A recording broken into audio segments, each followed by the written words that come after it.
light, let's get it. I'm the future, I'm in it. Check score, I'm winning. Green light, let's get it. I just win, win, win, win, win. I'm on 10, 10, 10, 10, 10. Hello, I'm Himothy.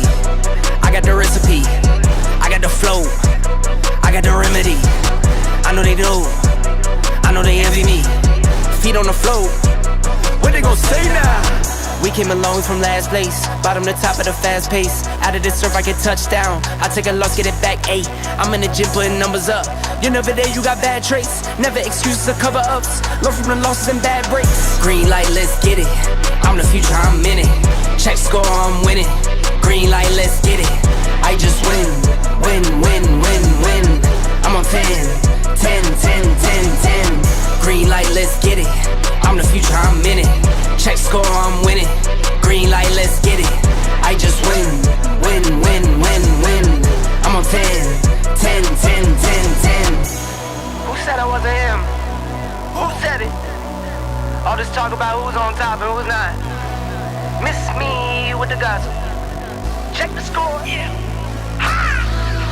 See me coming out the screen. Know I gave myself the green light. Catch a shoe from the 3. If I'm not the one, it doesn't seem right. I need like 2, 4, 5, 6 in them rings. I'm talking back to back to back like 23. Green light, let's get it. I'm the future, I'm in it. Check score, I'm winning. Green light, let's get it. I just win, win, win, win, win. I'm on 10, 10, 10, 10, 10. Green light, let's get it. I'm the future, I'm in it. Check score, I'm winning. Green light, let's get it. I just win, win, win, win, win. I'm on 10, 10, 10, 10, 10.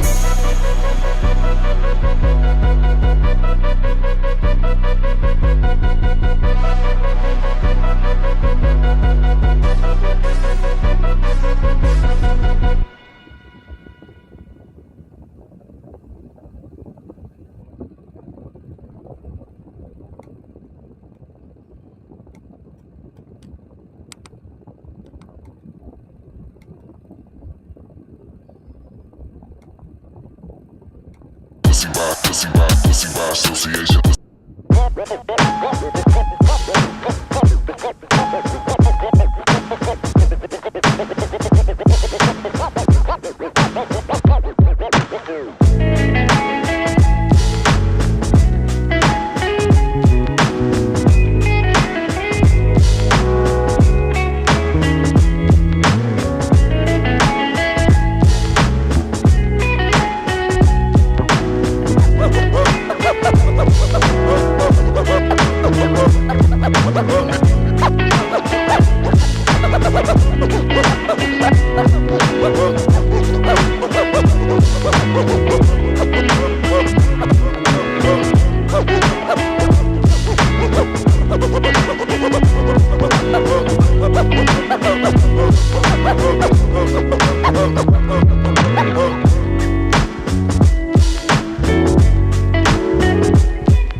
Hold on. Give me a second here.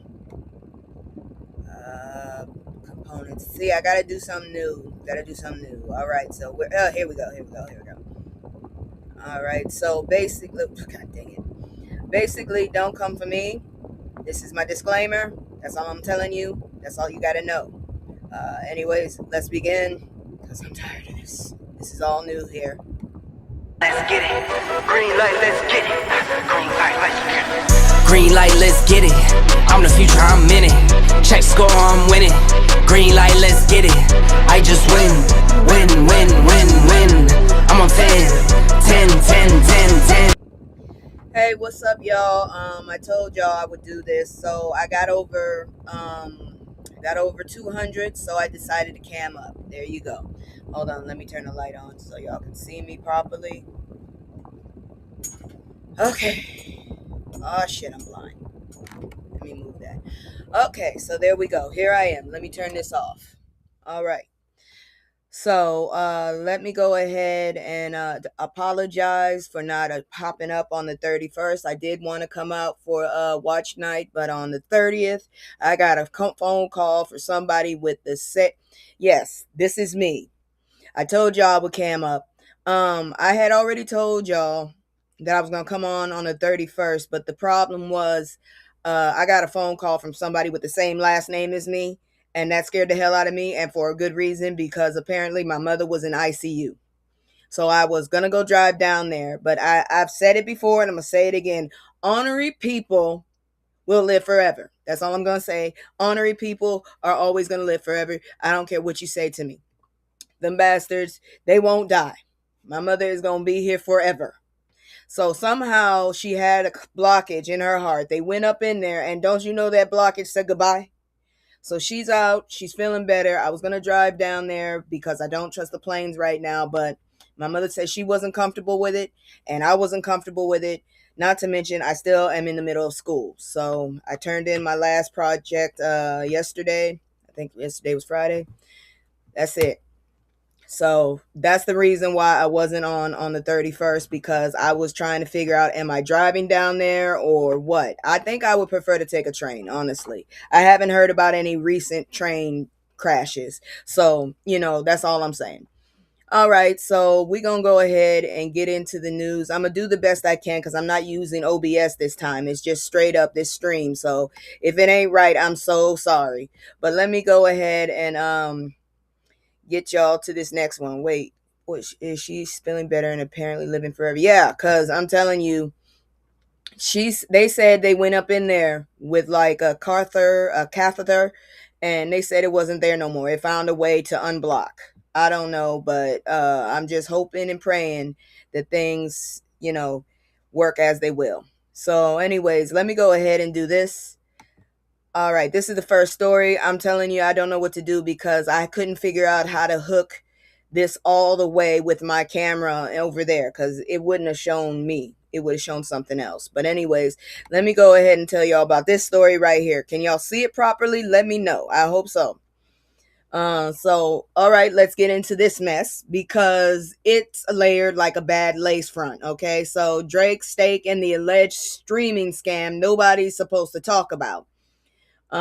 Drake is now wrapped up in yet another lawsuit, this time tied to the online gambling company Stake, and the allegations are wild, even by industry standards. According to the lawsuit filed in Virginia on December 31st, Drake streamer Aiden Ross, I heard he was wanted by the Crips, I don't know, and another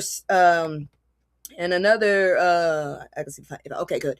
Another Stake affiliate are accused of promoting what plaintiffs say is illegal online casino, then allegedly using the money to juice Drake's streaming numbers behind the scenes. Look, better be happy we don't try to deport your ass, but then you live in Canada, so I don't know what to say. Stake claims it doesn't use real money, just virtual currency, but the lawsuit says that's cap.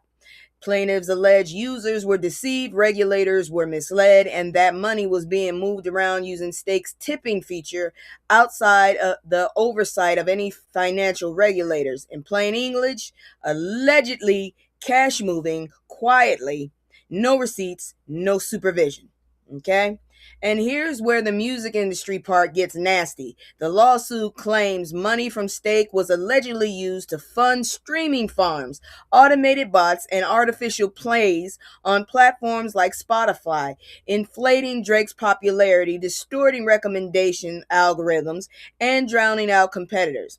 Not organic growth, not the fans did it, allegedly engineered type. Sir, if you just floundering, you need to find your own lane again. Go back to singing, because I thought that's what you were. I thought you were a singer, and then all of a sudden somebody said you're a rapper, and I'm confused. Anyways, now here's the irony that makes this story delicious. I hate that word. Ugh. Drake is also currently suing other people for streaming manipulation. After his rap beef with Kendrick Lamar in 2024, Drake accused Universal Music Group and Spotify of inflating Kendrick's numbers, specifically for Not Like Us. I can't help it. I like that damn song. You can kiss my ass. The song that called him a pedo and still broke Billboard records while doing it. That song hit over 1 billion Spotify streams by early 2025, and Drake said the numbers were fake, defamatory. You can kiss my ass. I listened to that song about 4 or 5 times in the car. Shit. And coordinated. A judge tossed that lawsuit in October, but Drake appealed, so it's still dragging through the courts. You're very good. Are you a Republican? Because there seems to be that move they do. So let me get this straight. Drake says everyone else is cheating the system, while multiple lawsuits allege he's been doing the same thing, just with gambling companies' money instead of label money. Yeah, I don't understand what that shit is about. You can go somewhere with that. I don't trust your ass anyways.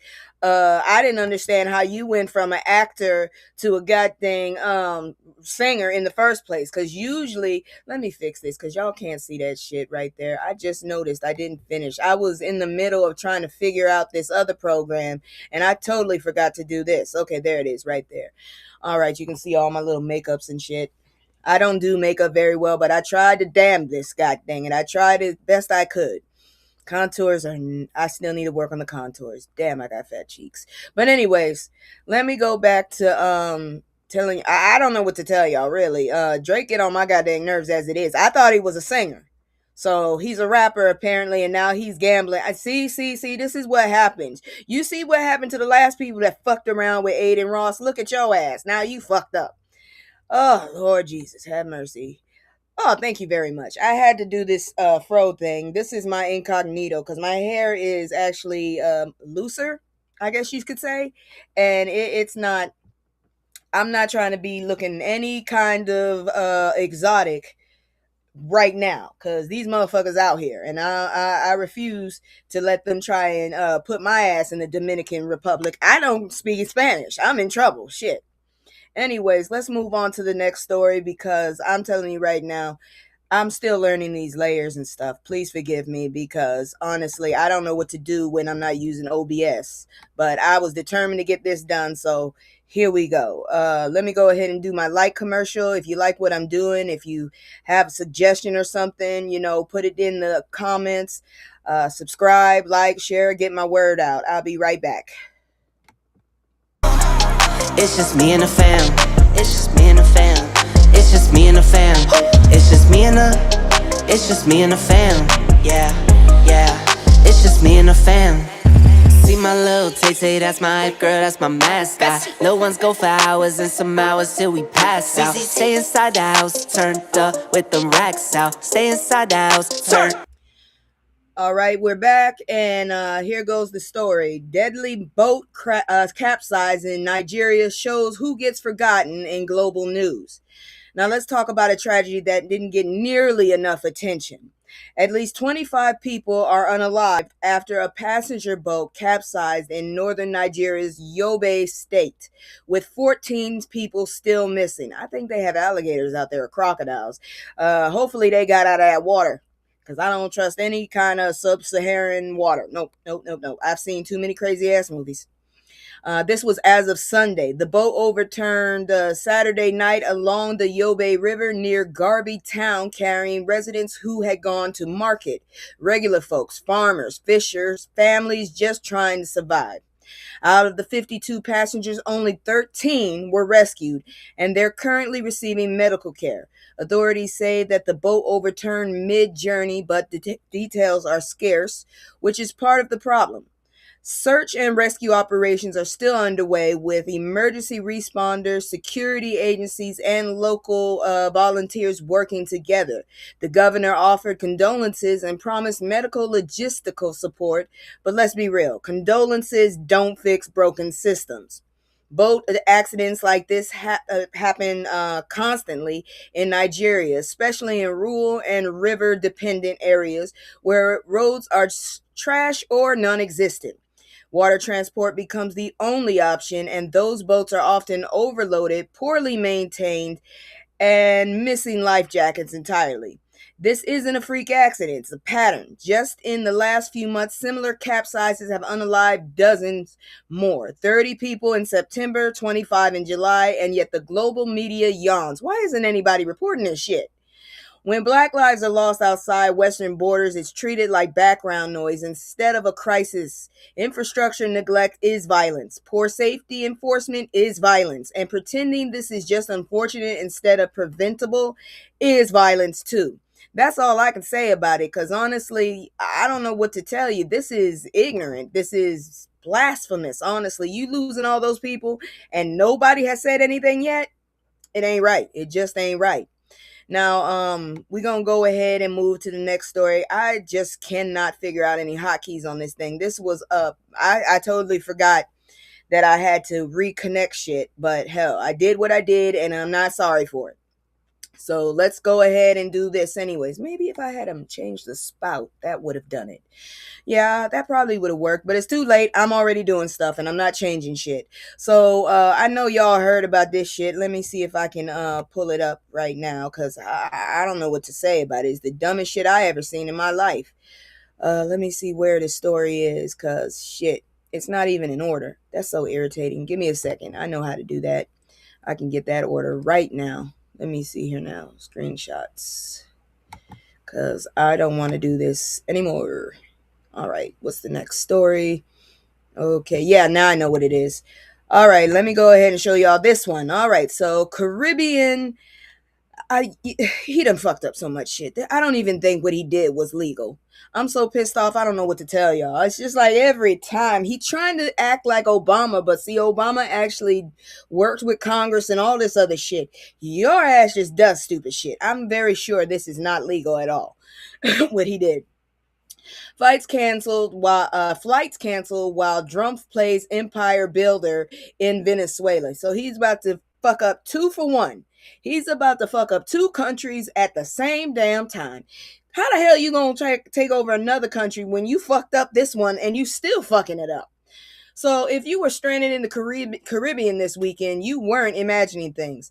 Thousands of travelers had flights canceled or diverted after FAA imposed airspace restrictions following what the Drumpf administration described as large-scale U.S. military operations in Venezuela. Yeah, all right. Major airlines, America, Delta, Southwest, JetBlue all grounded or rerouted flights. JetBlue alone canceled more than 200 flights. I hope those people got their money back. Airlines told passengers this was about safety, which is airline code for the government did something reckless again. Now, here's the part that should make everyone uneasy. According to statements made publicly, U.S. forces captured Venezuelan leader Nicolas Maduro and his wife. Drumpf called the operations brilliant, said the U.S. would effectively run Venezuela until a peaceful transfer of power, and casually mentioned that American oil companies were ready to step in and fix the country. Yeah, so basically y'all know what this shit is about. This motherfucker is really gonna fuck up another country at the same damn time. My God. Come on now, Mother Nature, you got to do something. You ain't working fast enough for me. God dang it. I'm trying my best not to say what I want to say, but damn it. Damn y'all fucking shit up. I wish I had my whatchamacallits too. I had my what is it? I wish I had my my sound effects. I really do. Shit, man. Anyways, let's move on to what else happened. Because of course, oil companies are really ready, always ready when someone else's government collapses. With the help of us, apparently. Russia condemned the move, Democrats slammed it, Republicans cheered it, and meanwhile, regular people were just trying to get home from vacation. No clarity on how long airspace restriction will last, no explanation of what running Venezuela means, just vibes and bombs and canceled flights. This is some bullshit here. That's all I can tell you. They just been now they want to be quiet. The other country haven't said a word. That they've been saying quiet stuff. They've been quietly saying something. I saw something about other countries are trying to build an army. Please whoop our ass. I have never said that in my life, but please whoop our ass because this is ridiculous. I don't know what the hell's wrong with these folks. Lord, I mean, even Russia condemned it. God dang. No clarity on how long airspace restrictions, no explanation of what running Venezuela actually means, just vibes, bombs, and canceled flights. This is what empire looks like in real time. Chaos for civilians, profits promised for corporations, and zero accountability for the people making the decisions. Someone do something with this motherfucker because he really does think he is a king and or a dictator. And honestly, apparently he got rid of a dictator, but here's the problem. The other person running is a fucking right-wing psychopath. Not a psychopath, sycophant. So I don't know what to tell you. I think I was right the first time, honestly. I think I was right the first time. But I don't want to get sued or nothing. So I don't know what else to say. But let's go ahead and move on to the next story. Let me go pull this up so I know which one is coming up before I bring it down. I feel silly, but shit, I'd rather this done right than stupid. All right, so let me go ahead and bring that down, and I'm just telling you right now, I don't know what else to say. I got a damn headache. This motherfucker getting on my last nerves. He is about the stupidest motherfucker I've ever seen. Now you get to see actually what I look like when I'm complaining about this shit. Good grief. Let's move on. All right, so everybody been hearing about Minnesota and what's Minnesota doing. I don't know what to tell y'all, but I got two stories on this shit. We really gonna get into it in the other area, but and I'm not changing clothes to look like a damn leopard because I ain't got it like that. So anyways, Drumpf administration threatens child care funds, and guess who gets targeted? This one is ugly and it smells like politics wrapped in racism. The Drumpf administration is threatening to freeze federal child care funds, not just for Minnesota, but potentially all states. Yeah, they just want to take all the fucking money and just leave us with nothing. So we just supposed to work and y'all motherfuckers just take all the fucking money. Is that what you telling me? But claiming widespread fraud. Minnesota alone receives $185 million a year in child care funding. Money that supports roughly 23,000 children and 12,000 families every single month. Here's the problem. Minnesota officials say they learned about the freeze from social media, not formal government communication. So when the hell did social media fucking become the fucking way they talk to each other? I can't take this shit. This is stupid as hell. Some stuff needs to be kept from the public until a certain time. You know that, right? We seeing shit we don't want to see, and we ain't seeing the shit we want to see. Makes sense. Fuck. Jesus Christ. Anyways, inspections of centers accused of fraud, accusations that went viral thanks to a right-wing influencer, found most of them operating normally. Yes, some investigations are ongoing. That's normal. Oversight exists, but threatening to freeze funds before evidence is confirmed, that hurts the kids first, you jackasses.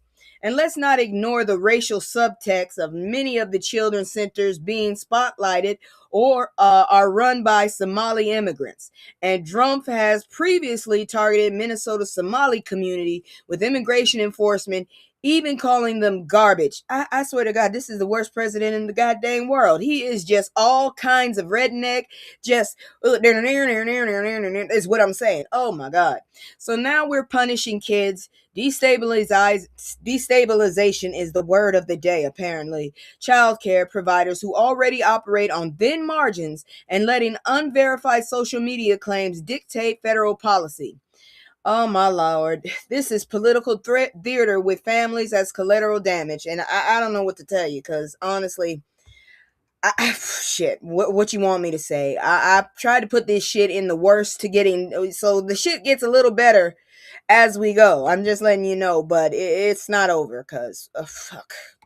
What seriously do you want me to say? I don't know what to tell y'all. This shit right here got me flabbergasted as hell. This man is an idiot, and they just letting him go along with anything he wants. I swear to God. We are just going to be a third world country soon, and these motherfuckers don't give a shit about it. Where the hell is that other story I had? Damn it. I know I had it. Give me a second to find this bitch. If I didn't, let me go upload that motherfucker. Shit. I thought I had them all. God dang it. Because this shit is actually not bad news, but, you know, it's not the best news either. I ain't even gonna lie. It's not the best news. Let me get this up here real quick. I know I have a picture of this heifer. I didn't delete it. I know I didn't. Let's see here now. Oh, okay. This story right here. Okay. Wait, no. We missing one. Where's the Marjorie Taylor Greene one? I know I can't stand that heifer, but yeah, we got to talk about her ass. Marjorie Taylor Greene. Give me a second. I'll go find a well, I don't want it to give a picture, so let's just go ahead and deal with this shit, okay? I'm gonna go ahead and read this, because that's all I can do. In the whole world, can we send him to the moon? Girl, at this point, apparently, like, send his ass to what you call it. Send his ass to Venezuela. They happy that they got rid of Maduro.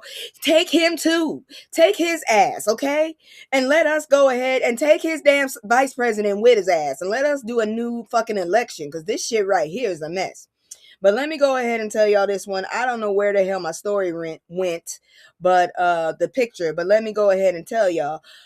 Finally, a mega soap opera without a reality TV budget.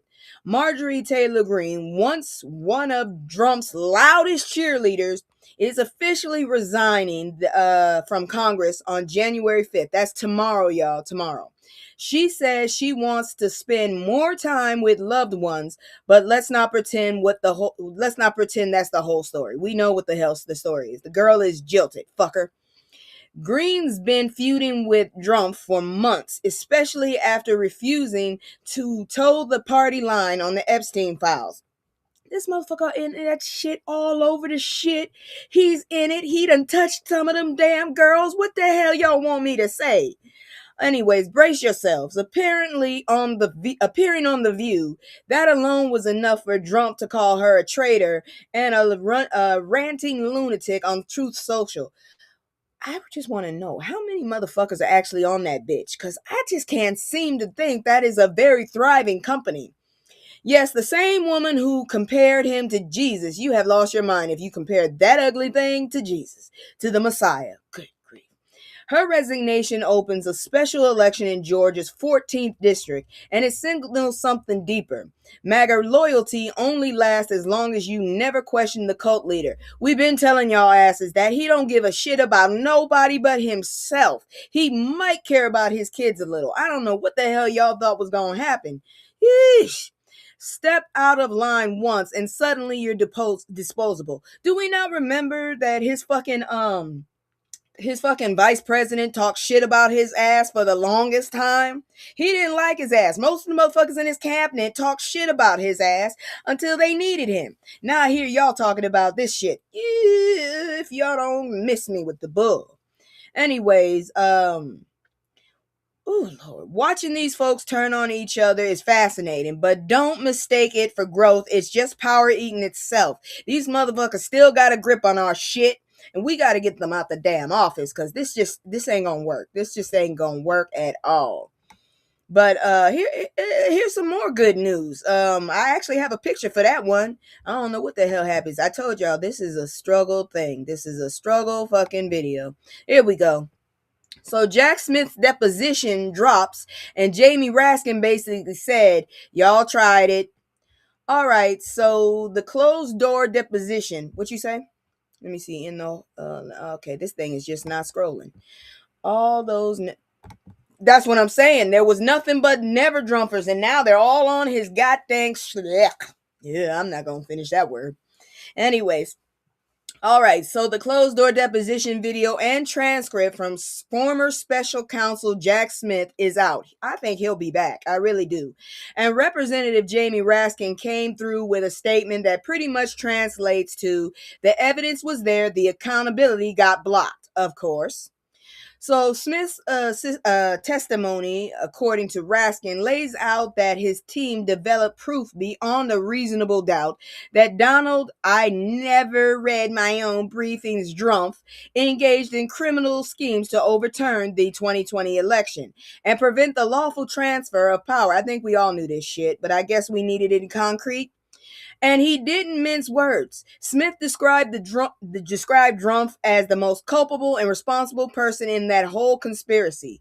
Smith also testified that they developed strong evidence. Drumpf willfully retained highly classified documents after leaving office. You dirty bastard! You ain't supposed to take that shit with you, but take all that fucking gold when you leave. Shit, that's tacky. Meaning it wasn't oopsie, I forgot. I kept it because I wanted it. That's what it was, you dirty. Ooh.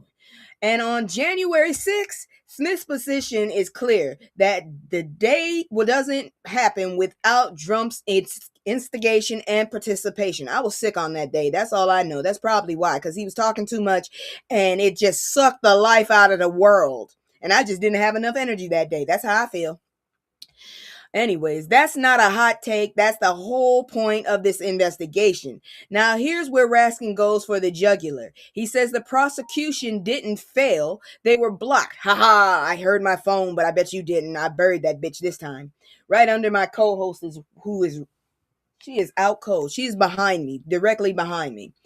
He points to the political barriers, including the Supreme Court's posture on presidential immunity, the DOJ's policy against indicting a sitting president. Please indict him. I won't mind.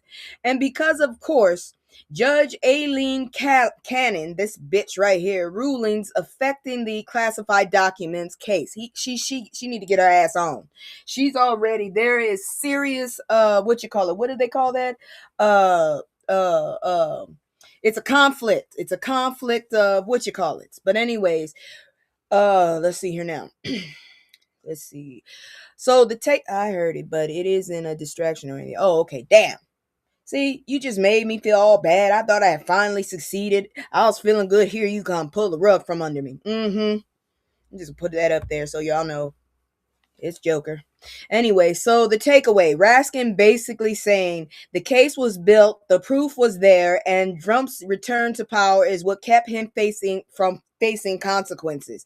I blame Merritt, you know who the fuck I'm talking about, that dumbass. He was so slow. He could have got this motherfucker out of there. And conflict of interest. And if that doesn't make your skin crawl, baby, check your pulse. Because oh Lord, this motherfucker should have been under the jail cell. Do we not understand that? This motherfucker is horrible. He should be under the jail cell. But yeah, here we are, and he is the fucking leader of the country. He fucking us up. People think we're fucking idiots. The world is probably getting ready to whoop our ass, and we ain't got shit to do with this. And need I remind y'all, he bombed fucking Venezuela, which means he fucked up some citizens, some regular people just trying to live their life. He ended their life on the first day of the year for this bullshit. You could have done something classier than that, you dirty ass bastard. I don't know what else to tell y'all. I can't stand this fucking president. Oh Lord, what's the next one? Cause shit, he frustrates the shit out of me, man. Oh man, it's not the best story, but here comes some more bullshit. I promise you, it's news that you need to know. God dang it, this asshole here. All right, let's look at this one, cause they still haven't ever made an agreement to shit, and shit done already passed, and prices are going up now. Your paycheck is about to feel these healthcare costs, and black folks will feel it first. Give me a second. So let's talk about the slow motion gut punch that is American healthcare, because 2026 premiums are already being set higher, and the Enhanced Affordable Care Act subsidies that kept a lot of people afloat are scheduled to expire 3 days ago. Yeah, basically 3 days ago. Translation, a whole lot of folks are about to open their insurance portal And so we're just dying this year, basically. I asked my mom, she was a federal employee. Apparently she good. I'm happy about that, but still I feel for the rest of us. Shit. So, some reporting and policy analysis is warning that when those expanding tax credits disappear, monthly premiums can spike hard, especially for people who've been relying on those subsidies to keep coverage affordable. But here's the part that matters for our community. This isn't just everyone suffers equally. No, early analysis suggests Black families and workers can get hit especially hard because premium hikes don't just raise your bill, they show up in your life. Higher paycheck deductions, tighter networks, more out of pocket cost, and employees quietly shifting more cost onto workers. That means less money for you and your family. This is some bullshit here. And there's data behind the fear. The Economic Policy Institute looked at what happens if the enhanced ACA credits expire and found major impacts for Black adults in large metro areas, potentially over 170,000 Black adults losing coverage in 2026 across 10 big metros with hundreds of millions more in premium costs. I'm on Medicaid. I don't know how the hell that's going to work for me. Now, why does it keep landing on us? Because the system prices risk like it's neutral while ignoring the risk exists. So structural racism makes people sicker. Food apartheid, environmental hazards, undertreatment, stress, and then the system turns around and charges higher premiums like it's your fault for surviving it. That's not market efficiency. That's racism with a billing department. And what does most pressure do? It makes people delay care, ration meds, and avoid checkups. Speaking of meds, I need to pop one more in because I'm going to have a fucking headache by the end of this shit. And I'm going to be pissed off twice as much. How do I do that? Okay, I'm going to go this way. All right, let me do that. All right, there we go. All right. So anyways, let's see. Where else am I? Now, why is it with the meds? I said something about meds. Let me get that right. Shit, I got Hold on. I gotta get that right. Okay, there we go. All right. There we go. Avoid checkups and show up later when things are worse and more expensive. Then premiums rise again. It's a trap that punishes you for being human in a country that treats healthcare like a luxury subscription. So yeah, if Congress lets those credits expire, this won't be some abstract policy shit. It'll be people losing coverage, skipping care, and getting squeezed while corporations keep crashing checks. And if you're Black, you already know. I'm sorry, I missed something. Yeah, squeezed while corporations keep cashing checks. And if you're Black, you already know this country loves our labor, just not our survival. These motherfuckers been trying to kill us. That's all I can tell you. So let me go ahead and find out what the next story is before I give my deposition because I'm doing this the hard way, apparently. Oh, Lord, this is a hot mess. But I said I was going to cam up, and I promise is a promise. Even if I had to deal with a family crisis, I promise something and I don't forget that shit, which is disturbing. But if family went down, y'all wouldn't have seen me for a while. If it wasn't a touch and go and she got through, yeah, y'all wouldn't have seen me for at least a month because I probably would have crashed the hell out as well. And I don't think y'all want to see another crash out on your screen. I'll just say that much. But now I believe yep. It's time for the terrorist moment. It's time for the fucking terrorist moment. These motherfuckers get on my last nerve so bad. Where is it? I know I had it up here. Here we go.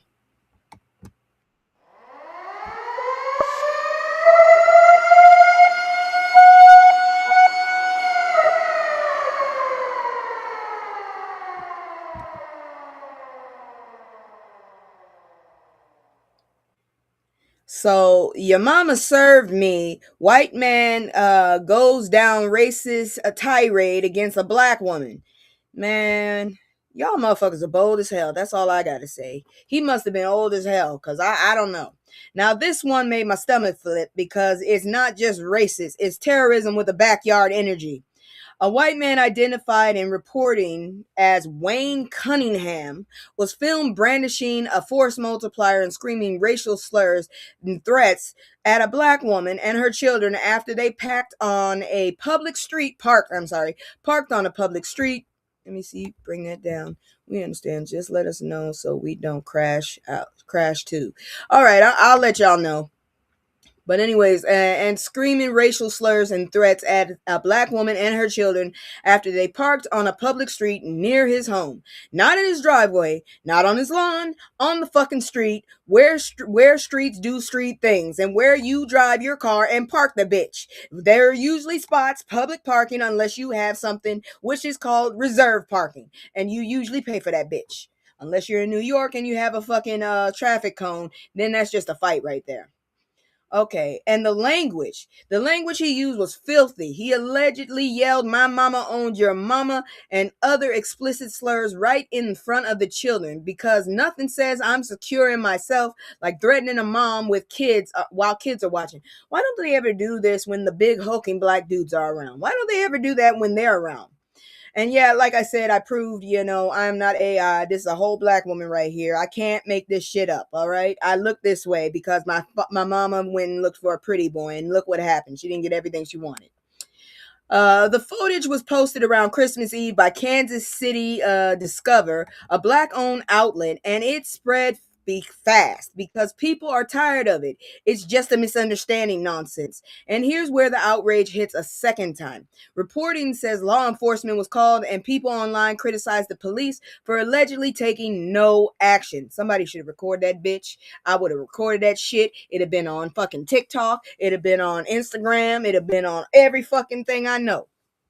And I would have been reporting that shit to the damn police and letting them know everybody else has seen this shit. So folks were like, so a white man can wave a firearm and threaten a black family, and that's what a community bonding exercise? Is that what that is? Apparently, that's what they think it is. And it's especially sick because, hold on. This is what people mean when they say the system doesn't protect black families. The same way. Because if a black man did that, let's not play, there would have been 10 squad cars, a helicopter, and somebody's auntie would have been handcuffed for blinking too aggressively. And it's especially sick because the target wasn't just an adult. It was a mother and children. That changes that changes the emotional damage. Man, my question, sir, is this.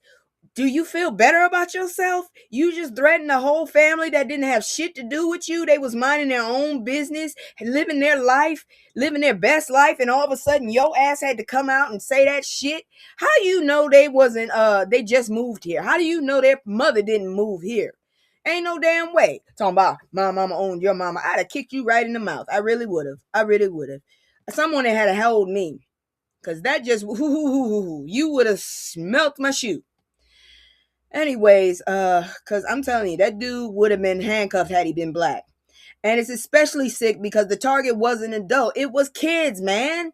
So this isn't a neighbor's dispute. This is a reminder that some folks still feel entitled to police black existence with threats and weapons. Then expect that state to look away. And the internet is right. That's not just disgusting, it's dangerous. Could you tell me why the hell my neighbor's company blocked my ass in the damn driveway? And I had to finagle how to get around his ass? Because I know if I had scratched that shit, it would have been worse on worse. I'm already dealing with my mama in the hospital and these motherfuckers. I don't know what to tell y'all. But give me a second, I could went on a tirade again. Because they don't have nothing else to prove they better than us. It's just simple as that. We've been telling these dumbasses for the longest. They don't give a shit. We've been telling them that they ain't. Anyways, girl, let me get on to the next one. It's time for that time. Fuck around and find out. It's time for that. That's what time it is. Give me a second, and I'm gonna pull it up because I don't know what else to tell y'all. I really don't. Do I have it? Please tell me I have it. I'm gonna be mad if I did not upload that shit. I'm gonna upload it now. I swear to God, I'm uploading now. I ain't got no damn time for this shit. Hold on, I gotta upload this. That's my damn video, damn it. I don't know why I didn't have it up there. It should be up here. is. Oh, the video though. Maybe that's what's missing. Yeah, that's what's missing. The video. Let me go back. Let me go see if I can upload that bitch. Cause it's just not I can't be a freaking leopard, but I can at least give y'all the sense of one. A fucking leopard done ate their damn face or something. At least I can do that for y'all. Jesus Christ, what the hell? I didn't say I wanted to upload that. I said I wanted to upload another video, you ignorant bastard. Hang with me. Let me bring this down too, because I'm about to change the picture anyways. Where is it? I hate this so much. Once I figure this shit out, eventually I'll because I'll end up having to come back up here eventually again. Hopefully. That's just hopefully that's not too presumptuous. You know what I'm saying? Okay, I brought that down. No, I did not bring that down. Give me a second. Okay, there we go. Hi. All right. So, and let me undo this one. And now I'm going to go ahead and try and look for my motherfucking video. Where is my video? Because I just don't feel right without my videos. You know what I'm saying? All right. I got to go find my video. Motherfucker. I know where to get it. Give me just a minute. I'm going to get it right now. And then I'm going to upload it. All right. Ugh, I hate that. Me personally, I have I have most of my stuff done in dark. So when I see a bright screen, I don't like it so much unless it has to do with work. That's about the only reason I'll fuck with it. That's about the only reason. Otherwise, I like dark. I like dark very much. And it's still light, motherfucker. All right, let me get my exports out. I told y'all, I'm sorry, it's a struggle, but I said I was gonna cam up, so I cammed my ass up. This is not a thing that will happen on a regular basis, though. I promise you that much. Except, let's see here now. Where is it? Where is this site? This god dang it. There it is, right there. All right, let me download it. Again. Very annoying. But and then I gotta upload it again. This is irritating. I'm sorry, y'all. It's a struggle. Why? Let me see. You said something else. Oh, do your thing. Take your time. Oh, okay. Thank you so much. I do appreciate that. I'm gonna pull this up here because these next stories will make you feel at least a little better. That's all I can say. Because right now I'm still pissed off with the news. They wilded out. I guess they saved everything for the new year. But I'm telling you right now, this is some bullshit to me. I got to get the fuck out of this country. I just realized I graduate next year. I can't wait. I fucking can't wait. Because this shit right here, this is for the birds. I cannot do it. All right, here we go.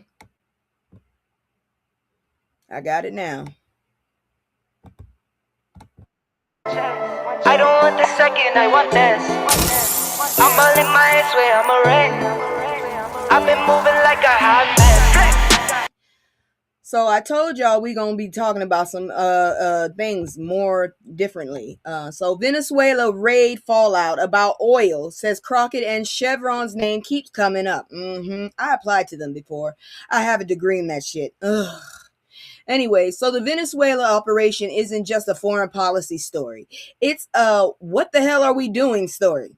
After the U.S. raid that captured Nicolas Maduro and his wife, Drumpf went full cartoon villain and suggested the U.S. would essentially run Venezuela during a transition. Can you go down there and stay there then, please? Leave us the fuck alone. Take all your cronies and go down there. I'm pretty sure they'll enjoy it because I can't. You fucking us up as it is.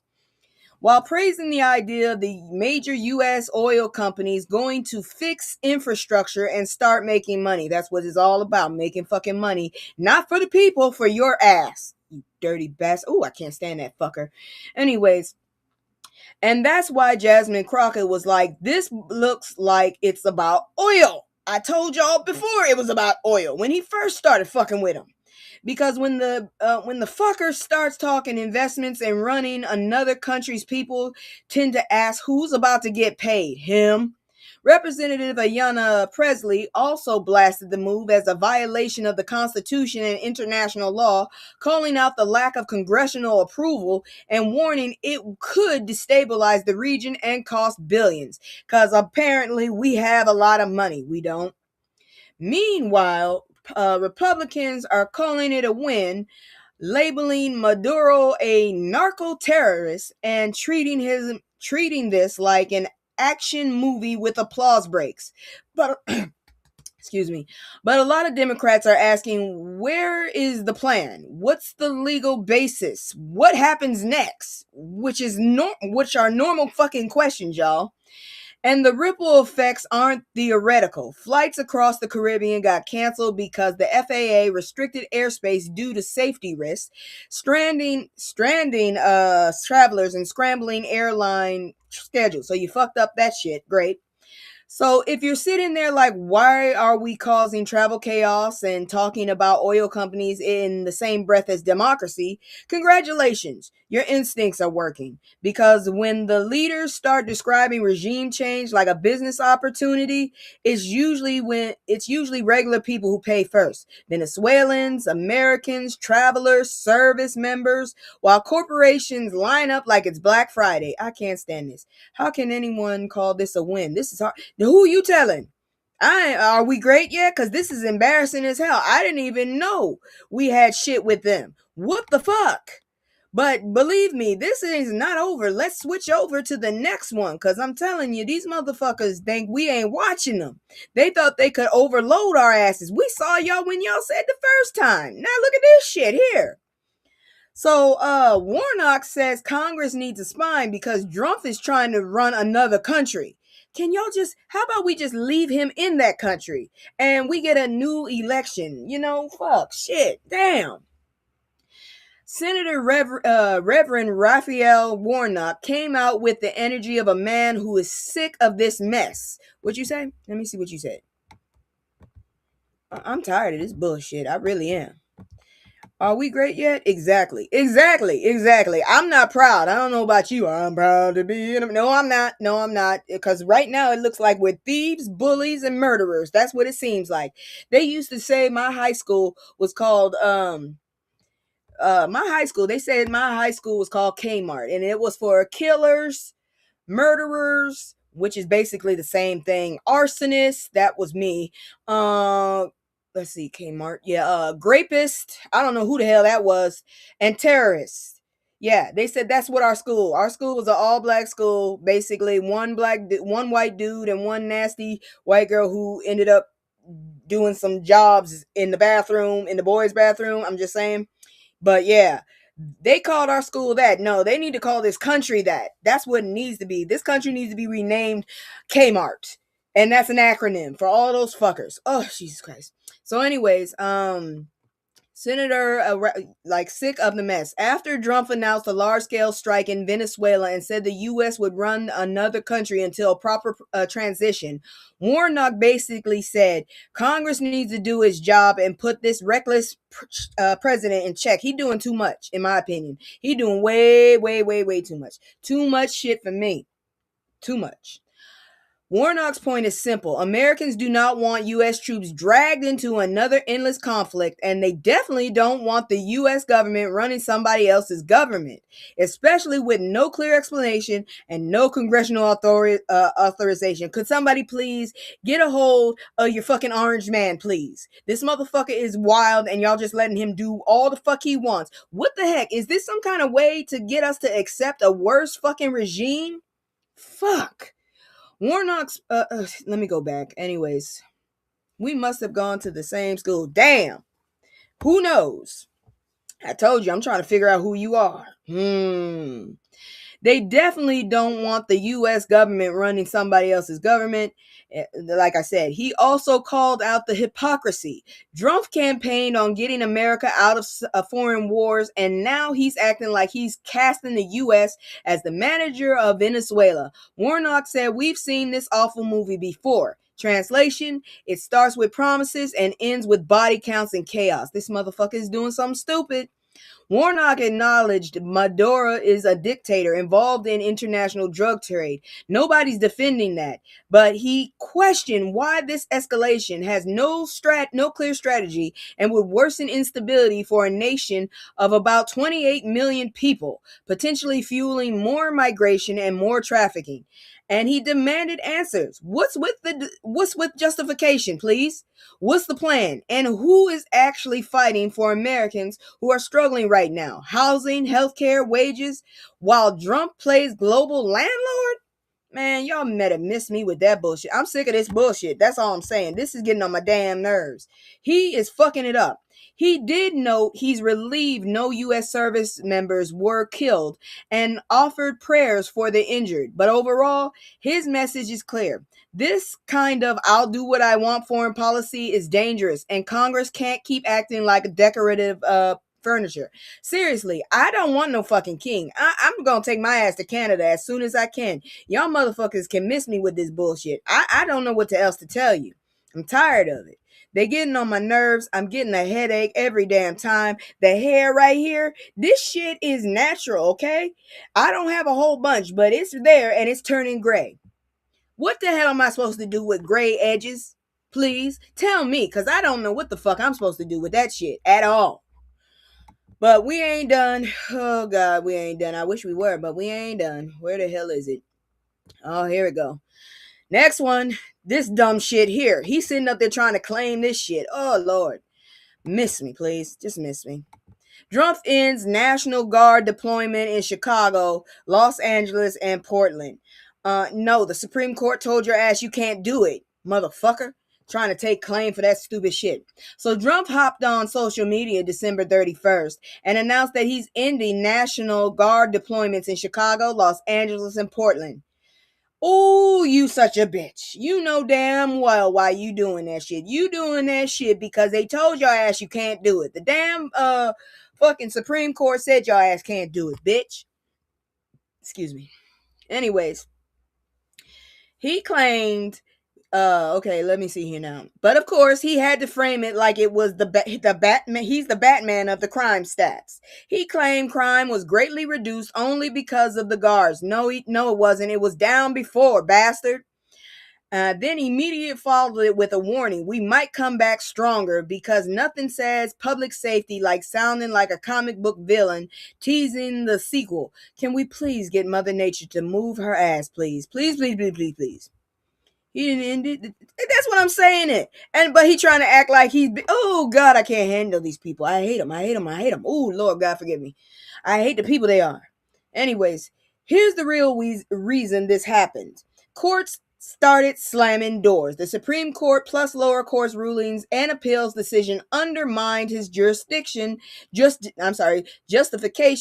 for federalizing guard troops in these cities, especially Chicago, because combating crime didn't meet the legal threshold the administration needed. Motherfucker, if you want to be a police, then please quit being president and go be a police officer. Please. Because we really don't need your ass in the office. We really don't.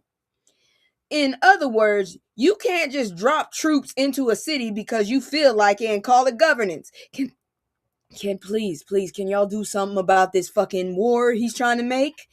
Man, I'm telling you right now, I don't give a damn. We need a new president. Democratic governors and officials in Illinois, California, and Oregon had been saying from day one this was unlawful, unnecessary, and political theater. They sued lower courts, blocked activity in places, and then the Supreme Court ruling basically made the administration we can deploy whatever we want strategy wobble. And notice how Drumpf doesn't clearly say what happens in other places like Washington, D.C., where presidential authority is stronger, or New Orleans, where troops were reportedly sent at the request of Louisiana's Republican governor in the New Year's security. So it's state rights when it benefits him, and federal takeover when it benefits him. Same name, same man, same hustle. Bottom line, he didn't choose peace. He got checked, and the threat of coming back stronger tells you everything. This wasn't about safety. It was about power first. This motherfucker got on my damn nerves so damn bad, and then he gonna turn around. Oh, my God. So, I guess we stupid as hell, too, because watch this next one. This next one ain't no game either. Fucking assholes get on my last nerves. Whoo, woosah. Woosah. Cause I can't keep doing this shit. These motherfuckers be pissing me the fuck off. Woo. I sometimes I have to wake up in the middle of the night because my teeth are grinding. All right. Let's look at this shit. So these motherfuckers talking about so they think we stupid. They think we stupid. They telling us inflation is down. All right. Okay, inflation is down, but can we afford life though? That's the real question. Let's talk about this gaslighting ass economy conversation. You probably heard inflation has cooled, wages are up, unemployment is low, and yet most people are sitting at home like, why do I still feel broke? Because you are broke, god dang it, that's the truth. Because inflation being lower doesn't mean prices went back down. It means prices are rising slower than they were. The damage is already baked in, bastards. What folks are living through is a straight up cost of living crisis without inflation, where the charts say we're fine, but your bank account says try again. And the real monsters aren't always the people, what people think. It's housing, healthcare, insurance, utilities, and food. The stuff you can't budget your way out because you literally need it to survive. Rents are still brutal in a lot of places. Home ownership is out of reach for first-time buyers, and then you get hit with the property tax, insurance spikes, and mortgage costs that stay disrespectful.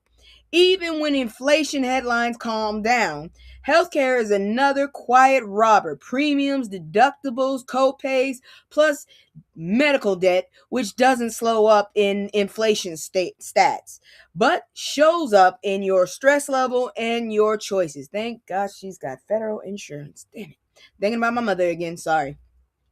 And let's say it clearly. This doesn't hit everybody the same. Black and Latino households, renters, seniors, disabled folks, and single mothers take the punch harder because we're more likely to have less cushion and fewer options. Declaring the crisis over will while people are still skipping care or choosing between groceries and heat is policy gaslighting with a straight face. So the point isn't the economy is a scoreboard. The point is can people live with dignity? Until affordability matches real life, the victory lap is premature and honestly insulting. No, sorry, needed. I'm glad to.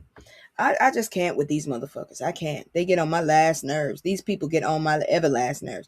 At least y'all don't hear my phone as much because I just heard it go again and it pissed me off automatically. I'm telling y'all, these motherfuckers just don't know. I get very irritated. So now you'll get to see what's got me looking like this. And I told y'all I was going to bring this other story up again because they trying to make it seem like it's just Somalians. While I am not Somalian and while they do not consider themselves black, they are brown, and I am going to talk about some shit that was faulty for them to do. Where the hell is it? There it is. Look at that shit. It was the white lady. She started the shit. Okay? Fox lost his mind because Jessica Tarlov said a YouTuber didn't uncover $110 million alone. Now, this story is hilarious because Fox News, it's Fox News, so the bar is already in hell. You got it? It's in hell. That's how high the bar is. It's in hell. On the 5, co-host Jessica Tarlov, I think that's the brunette who got some sense, pushed back on viral YouTube claim that one guy uncovered $110 million in Minnesota social services fraud, just strolling around like Sherlock Holmes with a ring light. She basically said there's no way he alone found all that without law enforcement already having been involved. And MAGA folks had a meltdown like she slapped their grandmama. Because she kind of did to them. They on the teat of that orange fucker. Tarlov didn't deny fraud investigation exists. She acknowledged there's are real probes happening. Her issue was performance. The idea that right-wing internet storytelling is somehow more credible than the entire process of audits, investigations, and prosecutors. Then she flipped the mirror back where it belongs, and she pointed out at Drumpf's circle has benefited from clemency and soft landings too. So don't act like fraud is only a liberal thing, which is when the usual crowd started calling her names instead of debating facts, because that's what people do when they don't have substance. Now, here's the part that matters for safety, for community safety. This controversy is tangled up with anti-immigrant rhetoric aimed at Minnesota Somali community, and reporting shows Minnesota Republicans admitted collaborating with the YouTuber, meaning this wasn't just independent journalism.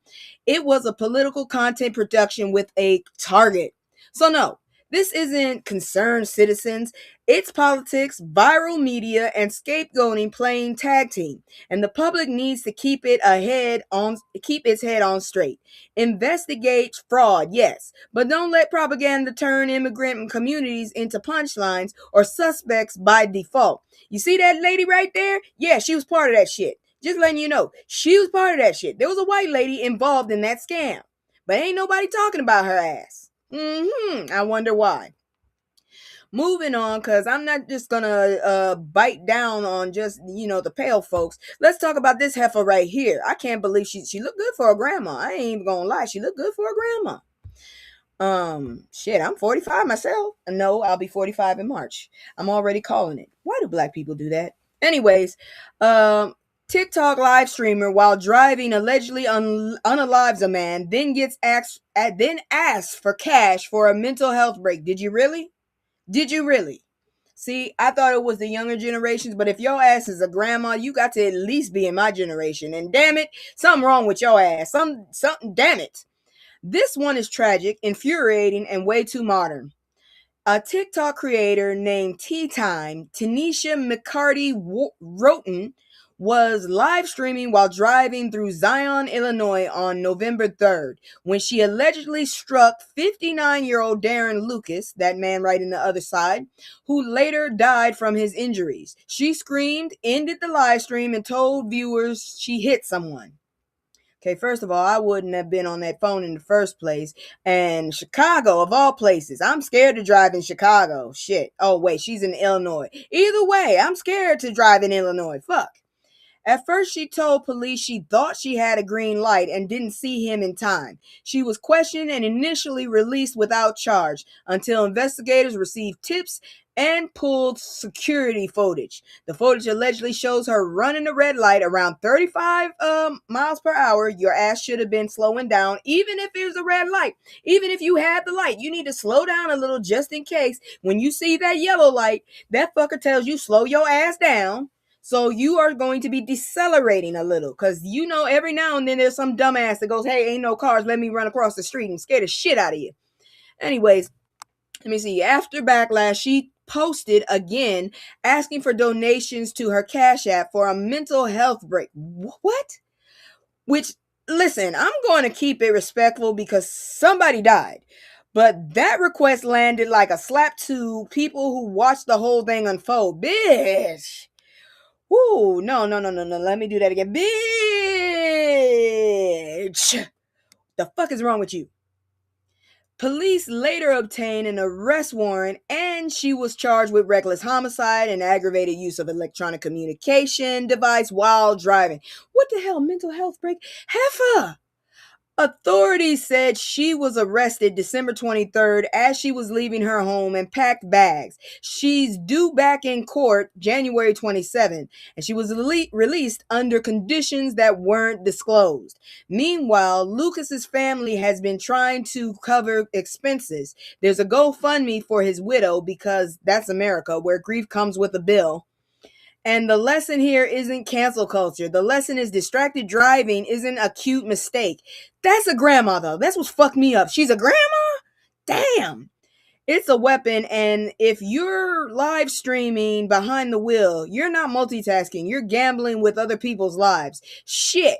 I get nervous when I talk to people on the phone half the damn time. How much money did she get? They didn't tell us how much money she got. Shit. I still don't think it's right. Her ass needs to go to jail. She can kiss my ass. And yes, if you're just tuning in, I have finally cammed up. I told y'all, every 100 followers, I will cam up.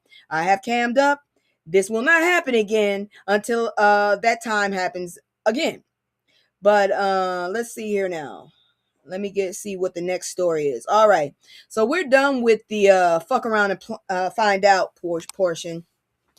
The next portion we gonna talk about is I got broad shoulders. That was so weird when I was in before I went to get sworn in. My homeboy said, "You have really good shoulders." I'm like, "Is that a compliment?" I'm not sure.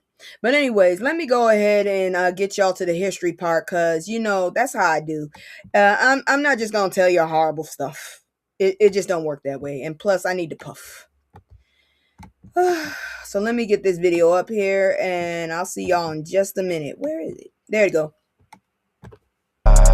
Yo, it's too many, hey, it's too many, yo, it's too many, yo, it's too many lies. Look in my eyes, they know I'm the truth. Knocking them down every time I step in the booth. We ain't got a lie, they know we the vibe, we living in proof. It's young, conscious, shoot my life a movie, I live in a spoof. Ain't no sticking around, I'm on the move, I'm checking the dudes. Yeah, it's only us two, so you know we copping that coupe.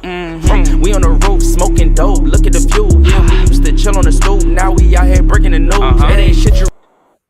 Damn it. Well, at least I'm still covered. I was still puffing. Anyways, all right, I'm back. And let's check out this story. This is some of our history. It might not be long ago, but I'm going to get you with that too. So let's talk about Phyllis Hyman, a black vocal legend the industry didn't protect and the world didn't deserve. Give me a second. I need to go back to the comments. I want to see what y'all say. Okay, so this one is for the grown folks and music lovers. Phyllis Hyman was born in Philadelphia in 1949. Damn, she older than my mama. And became one of those once-in-a-generation voices. Rich, controlled, emotional, and elegant, without ever sounding fragile. She came up through club scenes, worked her way into serious industry rooms, and built a career that gave us classics like "You Know How to Love Me" and "Living All Alone." I have not heard those songs recently. She wasn't just a singer, she was a Broadway performer. She earned a Tony nomination for Sophisticated Ladies, proving she could command. Let me check here. Okay, I'm just checking if I puff, if y'all see me. Yeah, y'all will see me. Anyways, she wasn't just a singer, she was also a brother. Okay, proving she could command a stage with acting and presence, not just vocals. But the industry kept trying to reshape her. She had label pressure, image pressure, commercial pressure, like black women aren't allowed to just be brilliant unless it fits somebody's packaging. She also battled serious mental health challenges and substance issues, and multiple biographies and historical sources described a long struggle behind the scenes. She was very talented. She designed a lot of her clothes. I remember those hats. I wonder if she designed that, because they was wearing them, especially Queen Latifah. Phyllis died on June 30th. Oh, wait a minute. Okay, yeah. Historical sources described as a long struggle behind the scenes. Phyllis died on June 30th, 1945, which was not long ago, at 45 years old, and it was devastating. It was a devastating loss to black music, to anybody who ever heard that voice and felt understood. Contemporary reporting at the time noted that her death was as a parent's self-deletion, and highlighted the shock and grief across music and theater circles. So when we talk about Phyllis Hyman, it's not just nostalgia, it's a reminder. Black women carry genius and pain at the same time, and the world is quick to consume the gift while ignoring the cost. If you've never taken a deep dive, play Living All Alone and listen to how she tells the truth without yelling. That's art, that's legacy, and that's Phyllis. So rest in peace, Queen. Rest in peace. We're not done. We're about to go ahead and move over into what happened this week. I do have one of those because I told you if they don't do it, I will do it. So give me just a moment. I'm going to have to do this one bare again. God dang it, I hate that. But I don't care. I don't care. Let's do it.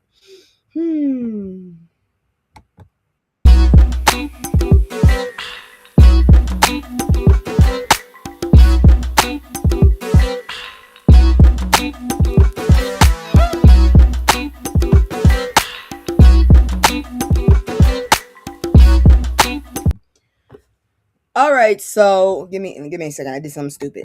All right, there it is. Okay, so this week in Black History, give me a second. As we close one year and step into another, Black History is here to remind you transitions are literally our specialty. We didn't just survive calendar flips, we mastered them. December 31st, 1803, Haiti is coming out of the gate strong. By the end of 1803, Haitians had defeated Napoleon's forces and ended France's grip on Saint-Domingue, setting the stage for what happens next. And when I say defeated, I mean enslaved Africans and free black people said run that freedom immediately. And backed it up with strategy, courage, and smoke. January 1st, 1804, independence is proclaimed. Haiti becomes the first black republic in the Western Hemisphere, and the U.S. went ahead and fucked with them still and destabilized them. And the first independent nation in Latin America and the Caribbean. But put respect on Haiti's name, because that win shook the whole world. Now, why couldn't we have done that here? Shit. January 1st, 1863, the Emancipation Proclamation takes effect. Now, let's be accurate. It didn't instantly free every enslaved person everywhere, but it did redefine the Civil War into a direct fight against slavery and helped open the door to black men to enlist and fight for the liberation. Excuse me.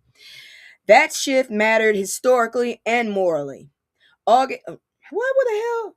August 1918 into the new year, Marcus Garvey's movement is spreading ideas worldwide through the Negro World, the UNIA's newspaper, Black Pride, Pan-Africa Unity, Self-Determination, the whole build our own, defend it playbook.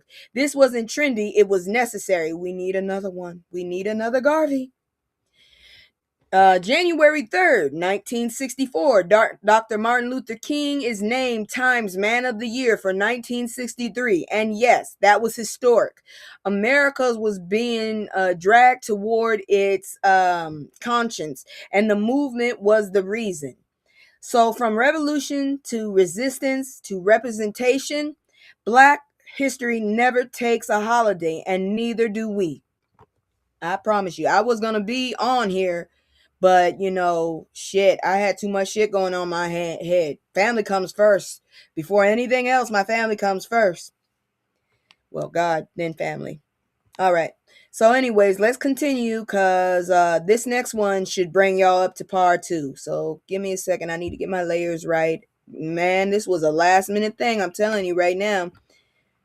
But I think I have my give them the flowers on this one too. Yeah, here we go. Let me do.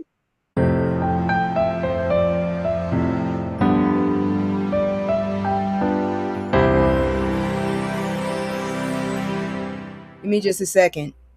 I'm gonna show y'all in just a moment. I just got to see which one it is. Okay, it's this one. All right, let me pull that one up so y'all can see the story we gonna talk about. All right, so how Black America refused to be dimmed in 2025 and why we'll be even better in 2026. Yes, once half of us get our asses over the border to Canada, because this shit ain't working. All right, if 2025 felt heavy for Black folks, that's because it was. It's like the country woke up and said, "Let's test their patience again." Man, y'all be y'all be testing us like y'all just woosah. All right. That's because it was. It's like the country woke up and said, let's try their patience again. We don't have centuries of receipts. But here's the problem. With trying to break Black people, our default setting is resilience. And before somebody starts acting brand new, the whole country is sitting on Black labor. Enslaved African Americans built major parts of early America's economy and infrastructure. We've been holding this thing together with talent, sweat, and no apology. So yeah, we have every right to live safely, thrive loudly, and enjoy what we built. Bastards. So let's see here now. So the 2026 assignment, keep the legacy strong, not just strive. I mean advance. That's our assignment, y'all. Keep the legacy strong. Protect your peace. It's a family heirloom. Build community like it's a security system and fight for justice like you already know the rules are rigged, because you do. And let's not forget, don't just advocate for ourselves. We tend to advocate for, let me go back. And let's not forget, we don't just advocate for ourselves. We tend to advocate for everybody. That's the gag. We're fighting for universal rights. White folks are out here trying to debate our humanity like it's a podcast topic. Now let's get into some modern receipts. Coco Gauff topped Forbes 2025 list as the highest paid female athlete, and she's doing it while staying sharp, young, and unapologetically herself. Lisa Cook, the first black woman Fed governor, had to go to court after Drumpf tried to remove her, and she fought back. That's what "Don't Play With Me" looks like in a blaze. And the Target boycott, black leaders and organizers showed once again the black dollar has gravity. When we move together, corporations notice. Even in business, the Malo Adamolekun, I ain't saying that again, has been spotlighted for leading major turnaround work at Red Lobster and landing a Fortune's most powerful people in business list. So yeah, black brilliance is not a phase. It's not a trend. It's a force. And in 2026, we're not shrinking, we're not begging, we're not performing for gratitude, for basic rights. We're building, we're laughing, we're organizing, we're resting when we need to, and we're still showing up. You ain't getting rid of us. You brought our asses here, now deal with it, damn it. You brought our asses here, god dang it, so you're gonna have to deal with us. Now let's talk about some history in the making, okay? Because we already showed out right there. We already did. Let me go ahead and introduce y'all to another lady that is coming through, and something I never thought would be our attention. I really don't know where the hell is that picture? Because y'all got to see this girl. Where the hell? Oh, there she go. This chick. So Layla Edwards makes Olympic history. Once again, it's sad that we're doing the first, but at least she is. First black woman to on Team USA's women's Olympic hockey roster.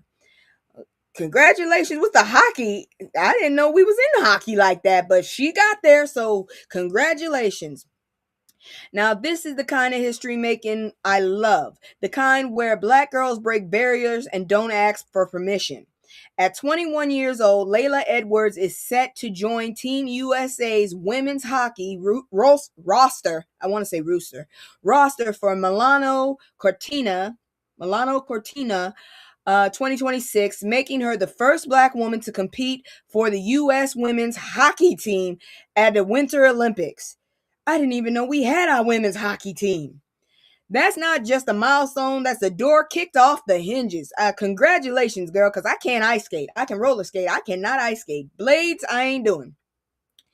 But Layla is from Cleveland Heights, Ohio, started skating as a toddler, figure skating at 3, hockey by 5, and because girls' programs weren't available where she was, she played on boys' teams early on. That's the first lesson. Sometimes the path isn't built for you, so you run through whatever's open until you force them to expand it. All I can say is I won't play against her ass. She been playing against them goddamn boys? Hell no. You good with me? You good. Oh, no. Okay, here we go. But anyway, by 8th grade, she moved to New York for an elite hockey program at Bishop Kearney, and now she's a senior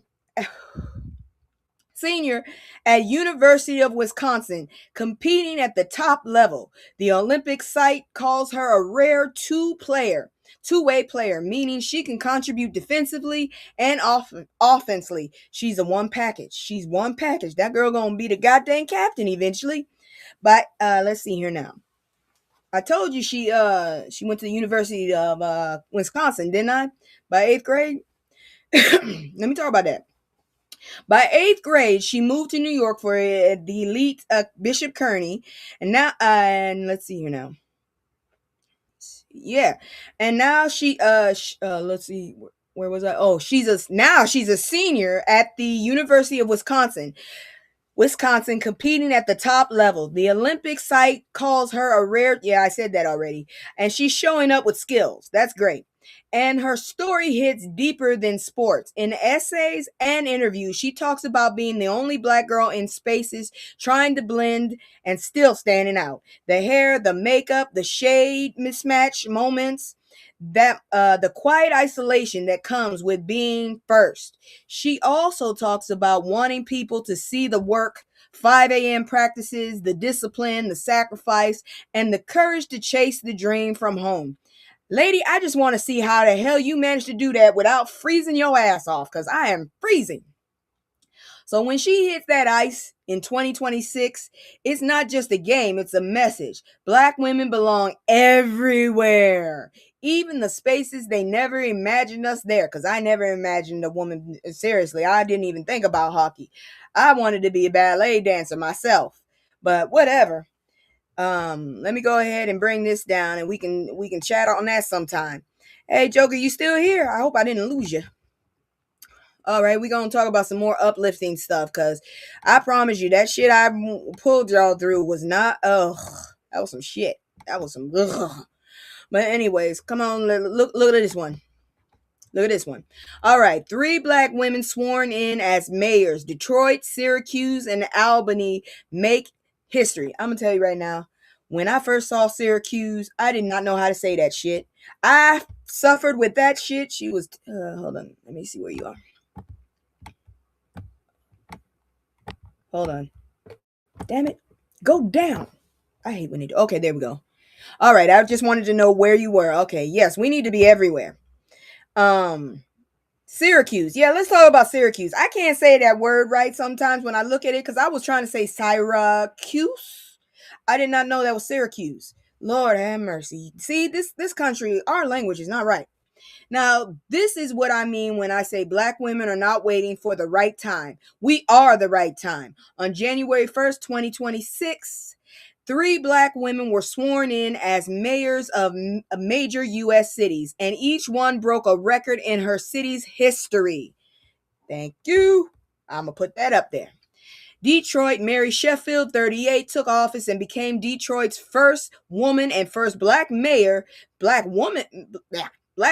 mayor in the city's 300 plus year history.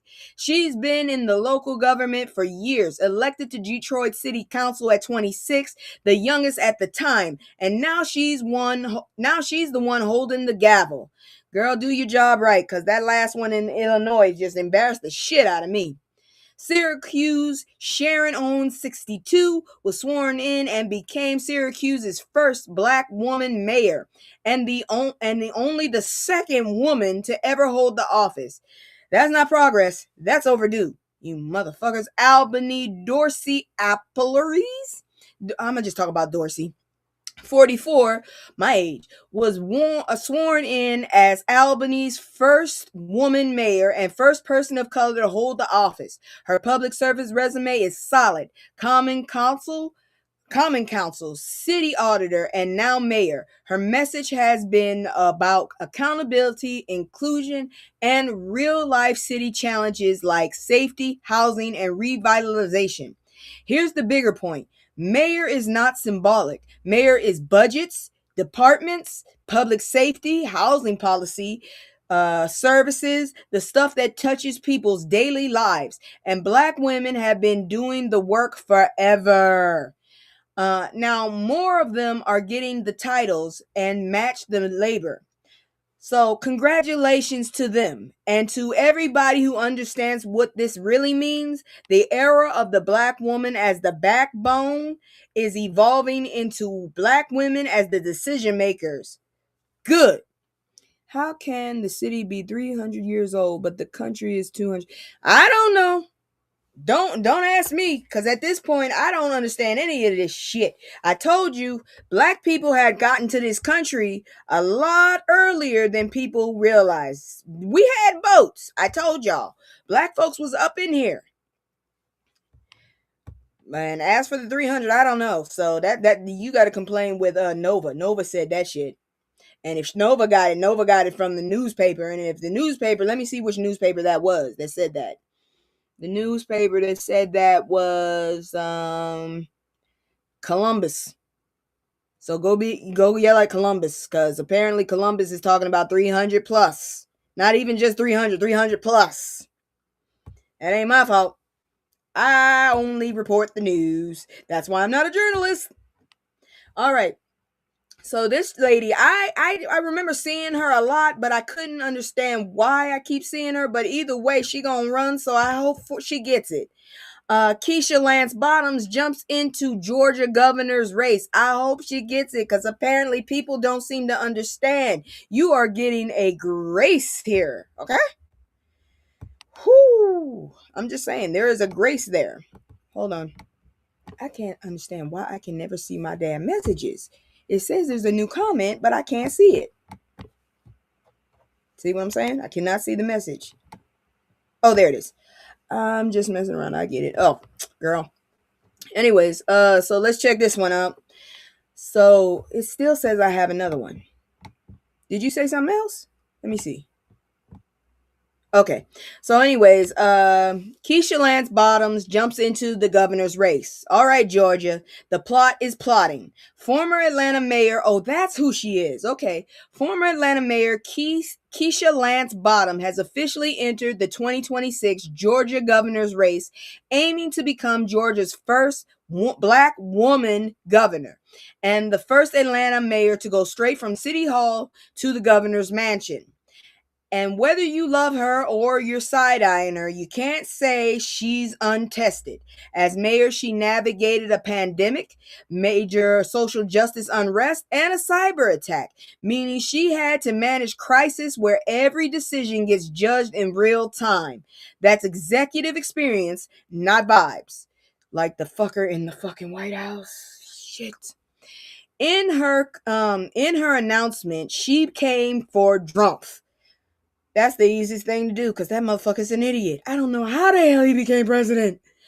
Calling him a disaster for the economy and the country, and pointing to threats to programs like Medicare, Social Security. That message is going to land in a state where a lot of working families are already stretched.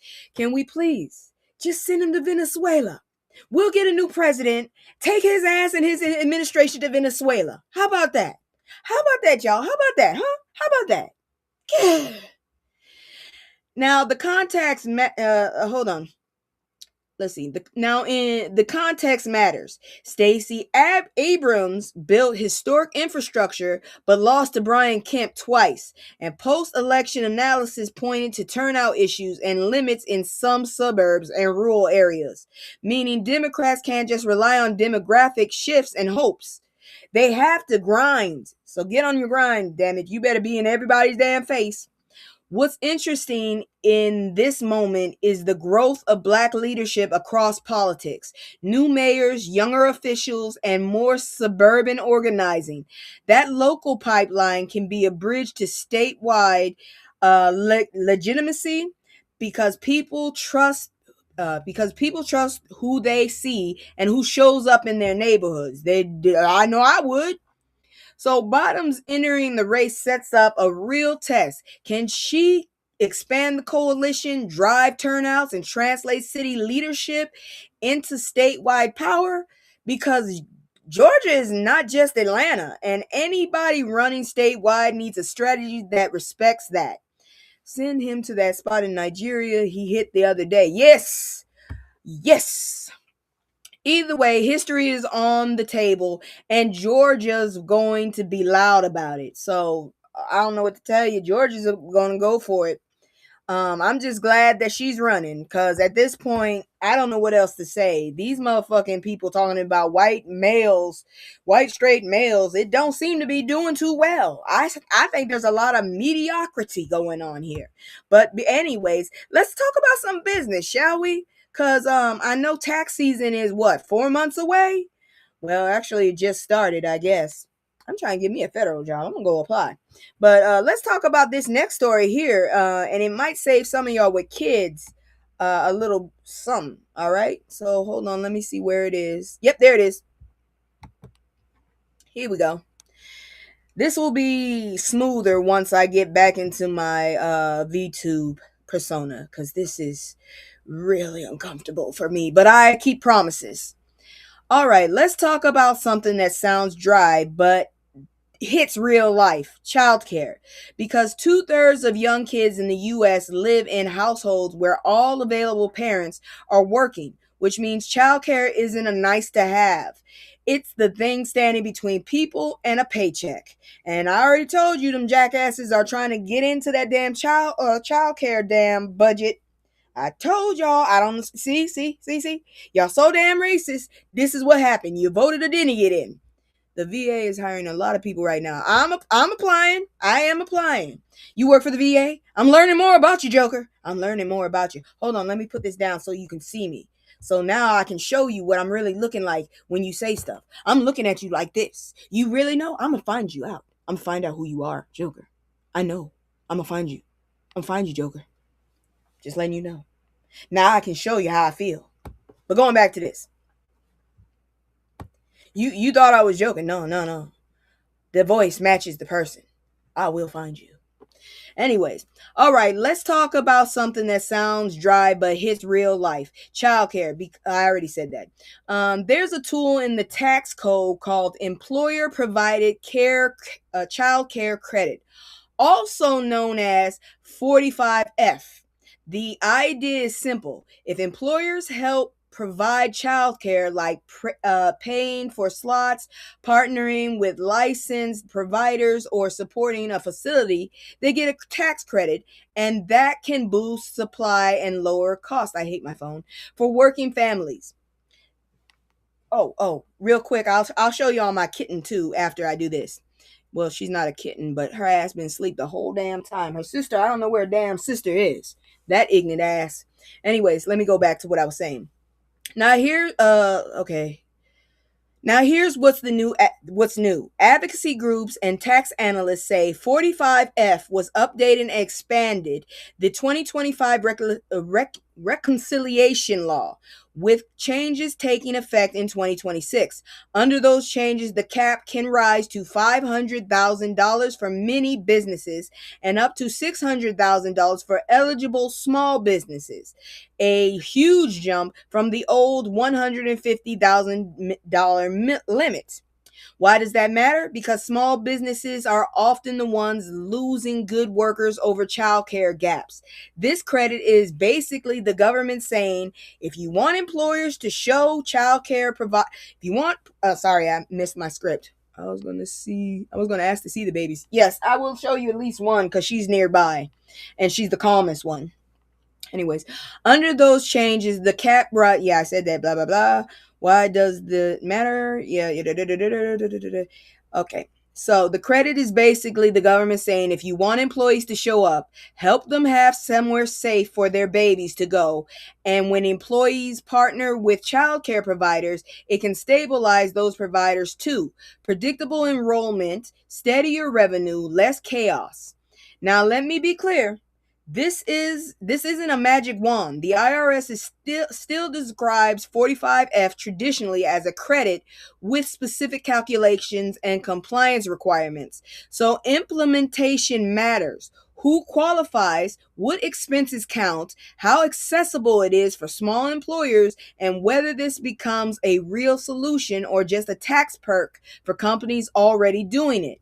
But the bigger point is this: childcare is an infrastructure issue. If you're serious about workforce participation, especially for Black families and working class folks, then we can't keep acting like childcare is a private problem. It's an economy problem. You motherfuckers, if you don't know, now you know. Let me bring that down. As you can see, once again, I am a black woman. I have always been a black woman. I have modeled my character after a black woman. So here it is. I'm also still doing this. So we still gonna talk about giving flowers, because old girl needs her flowers right now. Let me go ahead and do that real quick.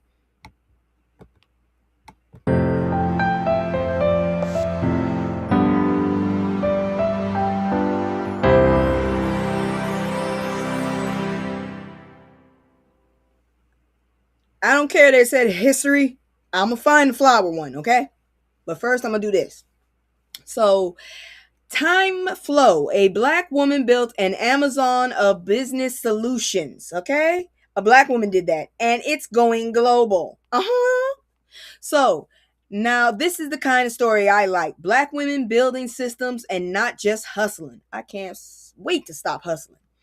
There's a company called Team Flow, or Time Flow.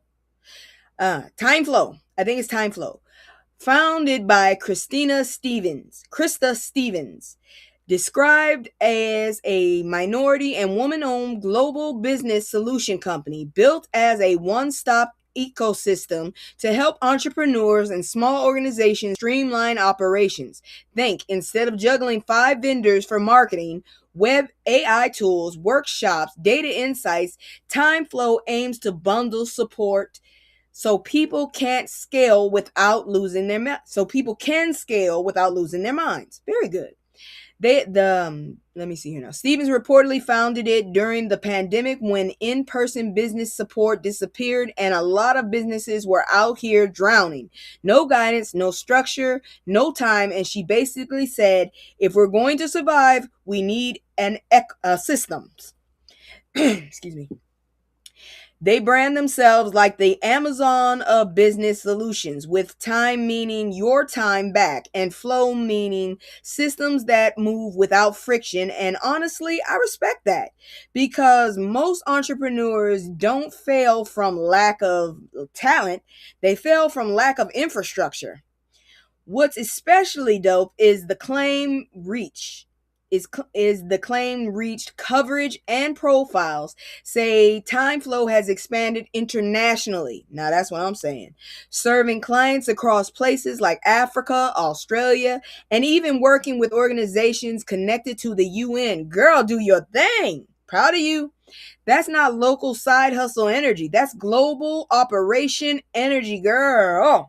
And Stevens has been vocal about entrepreneurship as a legacy building tool, representation, economic empowerment, and making growth more accessible, especially for folks who don't have trust fund and a board of advisors. I don't understand that shit anyways. If I'm going to own something, I don't want nobody else being able to tell me what the fuck to do. So the headline is simple. Black women are not just starting businesses. We're building ecosystems, ecosystems. And that matters because when we build systems, we don't just create, we don't just create income. We create access for everybody coming behind us. Yes, we do. Yes, we damn well do. So, girl, I am proud of you. Proud of you, sis. Even if you don't know me, I'm proud of you. So we're going to move on because, time keeps going. Some good news. We're going to do some celebrity, but we got some good news. But before I go on, I don't have my promos, but I do have my commercial. If you like what I'm saying or you have some recommendations, honestly, this right here is, I didn't plan properly. So, next Wednesday is going to be more stream unless somebody calls me Monday and tells me something worse. But anyways, so I'm just going to do my commercial and I'll be back with some celebrity news. And I need to puff. I really need to puff. Give me a second here. Here we go. It's just me and the fam. It's just me and the fam. It's just me and the fam. It's just me and the. It's just me and the fam. Yeah, yeah. It's just me and the fam. See my little Tay-Tay, that's my hype girl, that's my mascot. Little ones go for hours and some hours till we pass out. Stay inside the house, turned up with them racks out. Stay inside the house, turn. All right, we back. I forgot to put her up, but here she goes. Where is she? Where is she? There she go. Yes. So Jill Scott is back with a full album, and the feature list is in the best way. Oh wait, I'm sorry. The list is nasty in the best way. Excuse me. Give me a second. There we go. All right, music lovers. This one is for the grown folks with taste. Jill Scott is officially returning with her sixth studio album, To Whom This May Concern, scheduled for February 13th, 2026. Released via The Orchard, her first full-length studio album since Woman in 2015. But the fact that she has six, and some folks ain't even got two, I'm just saying. And the collaborators, baby, she came to work. The album includes features from Ab-Soul, J.I.D. or Jid, I like him, Tierra Whack, Too Short, Lord have mercy, Too Short, with production names like DJ Premier, Ams Mass, Keith Trombone, Shorty, and others. That's not random. That's intentional, y'all. I'm blending soul, hip hop, poetry, and wisdom on purpose. That woman is so eclectic. I ain't just gonna lie about that. The lead single, Beautiful People, is already out. I'm going to go check it, giving a preview of the warmth Jill always brings. The kind of music that doesn't beg for attention, it commands it. This return also follows Anniversary Love for her debut, Who is Jill? Words and Sounds Volume 1, which helped redefine modern soul's emotional language. She's one of those artists where the voice isn't just sound, it's storytelling. And what I love about this moment is Jill doesn't have to chase trends. The trend chases her. She's proof that Black women can age into artistry without shrinking, baby, without reinventing themselves for the algorithm, and without pretending they're 22 to get booked, please. I'm 44. I'm fine with my age. I'm fine. And what I love about this moment is Jill doesn't have to chase trends. The trend chases. Oh, I said that already. So February 13th is on the calendar. And if anybody asks who Jill made this for, the title already answered. To whom it may concern. Ooh, if I had nails, girl. I don't have nails like that, but I would be. I don't know where that started, but yes. Clap, clap, clap, clap, clap, clap, clap, clap, clap. Oh my gosh. I love that woman. I hope she does well. Now, here we go. I'm not sure if this is good, but hell, she's diversifying. So, Megan Thee Stallion opened her own Popeyes franchise, and she owns it. I don't know what to say about that. I do like Popeyes chicken. I ain't gonna lie, but did I have Popeyes last night? I did. No, I didn't have Popeyes last night. Anyways, now this is what I call a real level up. Megan Thee Stallion opened her first Popeyes franchise on December 31st, 2025 in Miami's South Beach. Why didn't you open it up in, well, Houston probably already got it. Maybe it's just certain places. But, and this wasn't just a cute promo stop. Reporting says she's officially a franchise owner. She's doing a goddamn shack. That's what she's doing. Oh, well, let me see what you were going to say. Good for Meg. Good for Jill. Yes. Very good. Ooh, hold on. I'm going to grab her because she just woke up. Her little ass woke up. Let me do a thing. I got to bring this down real quick so you can see her little ass. Let me bring this down. Come here, you. Come here, baby. Come, baby, come. Come, baby, come. You're on TV. Look at you. Can you see her? Oh my God. Hold on. There she is. Here's my baby. She's like, just let me go. Just let me go. Please let me go. This is my baby. There she is. That's the calm one. The other one is fatter. It's okay. It's okay, baby. It's okay, baby. She don't care. She's gone. There you go. She left. She said, fuck y'all. I'm leaving. Let's see what you said. That's Miss Mavis right there. That was Mavis. Hattie is fat as hell, and yeah, we ain't gonna see her. Maybe she'll walk in here at the end, but I highly doubt it. She's an asshole. I'm sorry. She might pop up here, but I don't know what to tell you. But let me go back over here. I just interrupted it. I wanted y'all to see her. Anyways, let me see, because she had just woke up, and when she wakes up, she's on the move, and I don't see her again for about 5 hours. Anyways, so let's give this woman her roses. She opened up one in Miami. Her partnership with Popeye started back in 2021 with the hottie sauce, which became a whole culture moment, but operating a franchise is different. She's doing a shack. That's what I was trying to say. She's doing a shack. Okay, so that's business structure, payroll, operations, supply chain, and customer service, aka all the things people ignore when they talk about celebrity brands. Her part, let's see, and the funniest part, she reportedly showed up to work greeting staff, stepping behind the counter, and making a point to learn employees' names. That's actually very good. When someone suggested she didn't need to do all that, her response was basically, "Oh, yes, I do. That's leadership." Oh, yes, I do. She owns it, so she should know who the hell is working there. I can't blame her for that shit. It's also a pro-black ownership moment because we love a bag, but we love equity more. We love seeing black women take the face of a campaign, roll, and turn it into, "I'm the owner now. I'm the captain now. I am the captain." So shout out to Meg for putting her money and her brand where her brand is. Girl, I can't read. So shout out to Meg for putting her money where her brand is. And yes, if she pops up at the register again, I hope the staff gets a raise and not just a selfie. Me too. Shit. I would love that. But then again, in this world, you could take a picture with her and that'll probably pay you for the rest of the year if you sell it. But anyways, we're going to move on because this is celebrity news. I do have that layer, so let's go ahead and do it. Let's see if I can hit that one. I haven't played with it.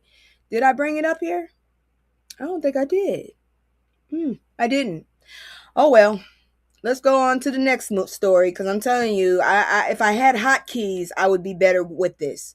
But we're doing celebrity news, as you can see. So let me get her off.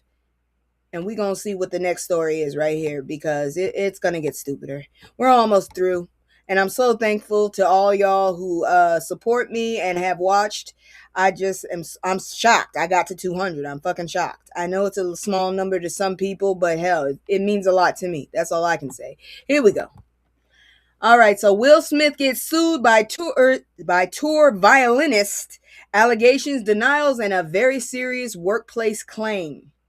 All right, let's handle this carefully and factually. Will Smith is involved in a lawsuit filed by violinist Brian King Joseph, who alleges sexual harassment, a wrongful termination, and retaliation connected to Smith's 2025 tour. I did not know he had a tour at all. Who knew he had a tour? Because I didn't. The complaint was filed in Los Angeles County Superior Court in late December 2025. According to reporting on the lawsuit, Joseph claims an incident occurred in March 2025 in Las Vegas involving alleged intrusion into his hotel room and items left behind that made him fear an actual threat. He says he reported it to the hotel staff, police, and Smith's management, then alleges he was shamed and later removed from the tour and replaced. Williams' attorney, Alan B. Grodsky, good grief, has denied the allegations, calling the false baseless and reckless, and says they'll use legal means to address the claims and bring out the truth. Now, here's what matters from the workplace perspective. This isn't just celebrity drama. This is a claim about what happens when someone reports a serious safety harassment concern and then believes they're punished for speaking up. If those allegations prove its point to a toxic power dynamic that can exist on tours where the boss is famous, the workplace is mobile, and accountability gets blurry. And if the allegations are not proven, then Joseph still went through the legal process and will have to meet the standards of evidence in court. Either way, this is exactly why workplaces, yes, even glamorous ones, need clear reporting channels and real protection from retaliation. This one is going to develop over time, but right now, allegation filed, denial issued, and the court will determine what's real. Oh Lord, his family just can't stay out of damn news now, huh? I guess people really are addicted to relevancy. Clout is a drug. It has to be. Clout and fucking I don't know what to tell you. But we're gonna keep on keeping on because there's some more news with the celebrities. Let's get on to the next story. Give me a second. I hope I know where the hell it is. Where is it? God dang it, I hate this. Oh, there it is. Here we go. All right, so Tashina Arnold speaks out on Martin jokes colorism claims. All right, so Tashina Arnold, our forever Pam from Martin, finally addressed the conversation folks keep having about whether the jokes aimed at Pam were tied to colorism. Honestly, I was kind of irritated with it because I didn't think her hair looked bad. That's the brown girl. God dang it. What do you mean, which one? This wrong question. Yeah, I don't believe that Will Smith story. I don't really care, honestly. I just put it up there because it was something. And his ass has been coming up more and more. Honestly, I really don't care about celebrities like that. But, some people do. So I'm here to give it to you. So let's see here now. All right, so Tashina Howard, our forever Pam Martin, she said colorism. And yes, this came after Ari Lennox said back in 2025 that watching Martin bothered her because Martin was constantly going on Pam, and she felt Pam's beauty as a darker skinned chocolate girl wasn't getting honored the way it should. I liked Pam. I didn't see I thought it was a whole thing about having her hair was nappy, but her hair never looked nappy. So I never understood what his issue was. I just figured he was seeing shit, honestly. Now Tashina's response on Dion Cole's hold on here now. Okay. I was getting an issue.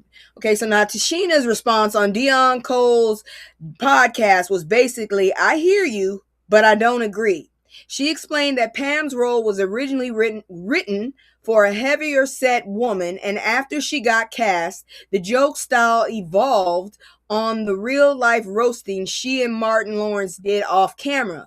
Like their natural back and forth turned into scripted comedy because writers watched them cut up and said, oh, this is sauce. Okay, so basically, motherfuckers were nosy and found out they were playing the Dirty Dozens. That's what they were doing. So Tanisha's key point, she insists that humor wasn't coming from a brown skin thing and wasn't written from malice. It was more about who would land the best joke. She even said if Ari sees it as colorist, Ari might be filtering it through a personal experience and interpreting it through a different lens. But here's the part that jumped out. Tashina also said that Tisha Campbell, who played Gina, caught hell too, especially early on, because women in the live audience didn't want Martin to have a girlfriend, and she admitted that people cracked jokes about Tisha being light-skinned as well. Basically, the set environment was roast heavy in every direction. I thought it was that she had a big head. I thought Tisha just had a big-ass head.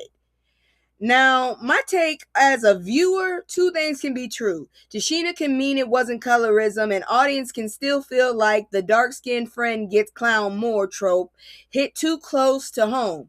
That's why this conversation keeps coming back, because black folks don't argue about colorism for fun. We argue because we've lived it. Honestly, I never thought that, that was colorism.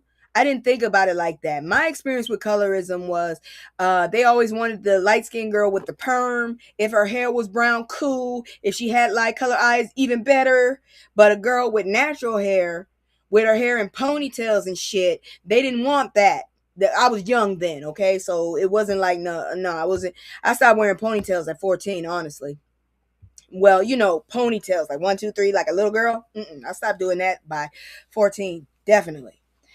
But yeah, I never felt like it was colorism personally. I just figured it was something about natural hair and perms and shit. And I was irritated by that shit. It was like, do you know how these damn perms feel? Motherfucker, I really didn't even need a perm. Real talk. And the motherfuckers told me that my hair kicks out the whole perm. So I got to do a whole nother perm. I never was able to do this touch up. I had to do a whole fucking perm. So yeah.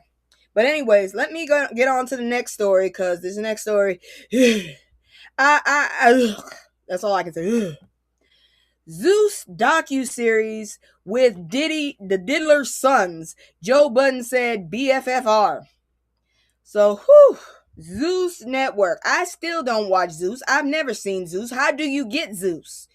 Zeus is rolling out a docu-series trailer featuring Justin and Christian Combs, and Joe Budden took one look and basically said, this is a horrible idea. Not maybe, not, let's see, a horrible idea. Let me see what you said. I ain't had a perm in almost 20 years. Girl, let me see how long it's been. The last time I did the big chop. So the last time I had a perm, I was 21. I'm 44 now, over 22 years. Because I stopped before everybody else did, and it pissed me off because there wasn't any kind of shit for my hair. Then the motherfuckers going to tell you, oh, you got mixed breed hair. That makes it even harder. Anyways, let me see here now. The trailer shows the two brothers sitting together watching the screen flash negative headlines about their father. They're true. Sean Diddler Combs, and then it ends with Justin getting a collect call from Fort Dix, where man, are you serious? That's where he is, Fort Dix? Oh Lord Jesus, you can't make this shit up. Life is a comedy. Where the trailer suggests Diddy is calling from. The point is clearly our side of the story. Oh Lord Jesus, Fort Dix though, for real, Fort Dix. You said Fort Dix, okay. It's the name. That's the name. But Budden said he likes the brothers personally, but he felt they looked stupid in the trailer, and the internet didn't exactly disagree. They look stupid all the time. What are you talking about? Social media comments were dragging Zeus CEO Lemuel, girl, Fort Dix. I don't know what to say. Life is a comedy sometimes. It has to be. Damn it, I had to stop and talk about that. Lemuel Plumber, I'm going to just call him Mr. Plumber. 2, basically saying, why, Mr. Plumber, oh, this shit is getting ridiculous. I'm not making this shit up. Plumber. Ooh. 2, basically saying why would we touch this? This is getting horrible. Even 50 Cent reposted the trailer and joked he wants to see it, but also questioned if it was smart. I'm feeling dirty. Plummer responded with the typical PR line, we're not endorsing the diddler, and framed it as giving the brothers space to tell their story like other documentary platforms do. We don't care about the goddamn brothers. They were in that shit too, okay? We're surprised they're not arrested. And listen in, theory people. Listen in, people can tell their story fine, okay? But here's why folks are mad. Timing and optics. When the public sees a docu-series framed around sympathy while serious allegations still exist in the background, it reads like the truth. It reads less like the truth and more like spin, especially on Zeus, which people associate with mess and sensationalism. Yes, very much so. That's not a neutral platform. That's a content machine, just cranking shit out all the damn time. So if the goal was to protect the family image, this might do the opposite, because the public doesn't like being sold a redemption arc when they're still trying to process the harm. Fuck, the villain is still, damn it, God, woo, damn you. I don't like y'all. I don't like your family. I don't like you. I don't like y'all family. Shit, damn it. Whew. Anyways, we gonna move on because this dude, AJ, the dude that broke fucking Jake Smith's jaw, he into trouble now. I don't know what's going on with him. He need to just sit down. I don't know how you got into such this mess. But look, we gonna talk about it. That's what we're gonna do. All right. So this one is heartbreaking. Boxing star Anthony Joshua posted his first public message after a deadly crash in Nigeria that unalived two of his close friends.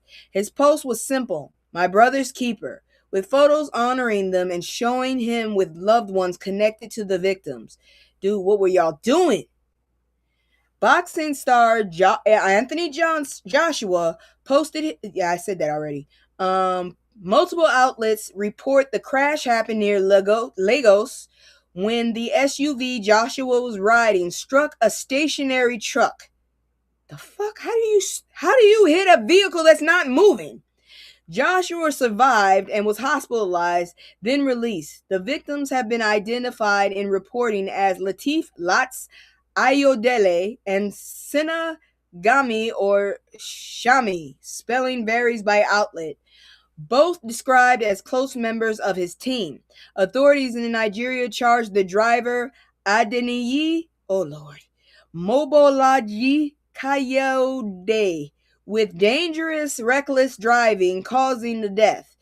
Reports also note allegations he may not have had a valid license. So dude was so wait a minute, a stationary truck though. That's what's fucking me up. The stationary truck. Did he just hit the damn brake? I'm confused. Oh, okay. But anyways, two people died. That's what I do know. Let's see. Investigations are still ongoing, and some reports mention possible mechanical failure claims, but police say inquiries continue. And this is why I hate how people treat car crashes like it's a headline. Two people are gone, families are shattered, and Joshua is grieving in public, which is its own kind of pain. You never want to grieve in public. This shit should not be done in public. It's a private affair. So tonight, if anybody tries to run this into gossip, don't. This is loss. This is the cost of unsafe roads, unsafe driving, and sometimes unsafe enforcement. I told you somebody was doing something wrong. It wasn't him, thankfully, but unfortunately, he lost two people. I hear crunching. I don't know which one it is. Anyways, may those men rest in peace, and may their families be held with real support, because that shit is fucked up, man. Seriously. Let's keep going.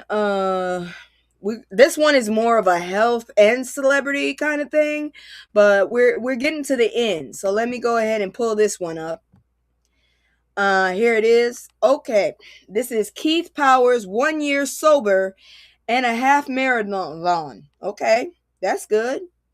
My sobriety is whenever the fuck I feel too damn stressed out. I knew when to let go of it though. I knew when to fucking stop fucking drinking. Motherfuckers started threatening me like family members, and I was like, okay, I understand. I'm gonna stop this shit now. Okay, this story is actually interesting. Actor Keith Powers marked 1 year of sobriety, and he didn't present it like a cute inspirational poster. He told the truth.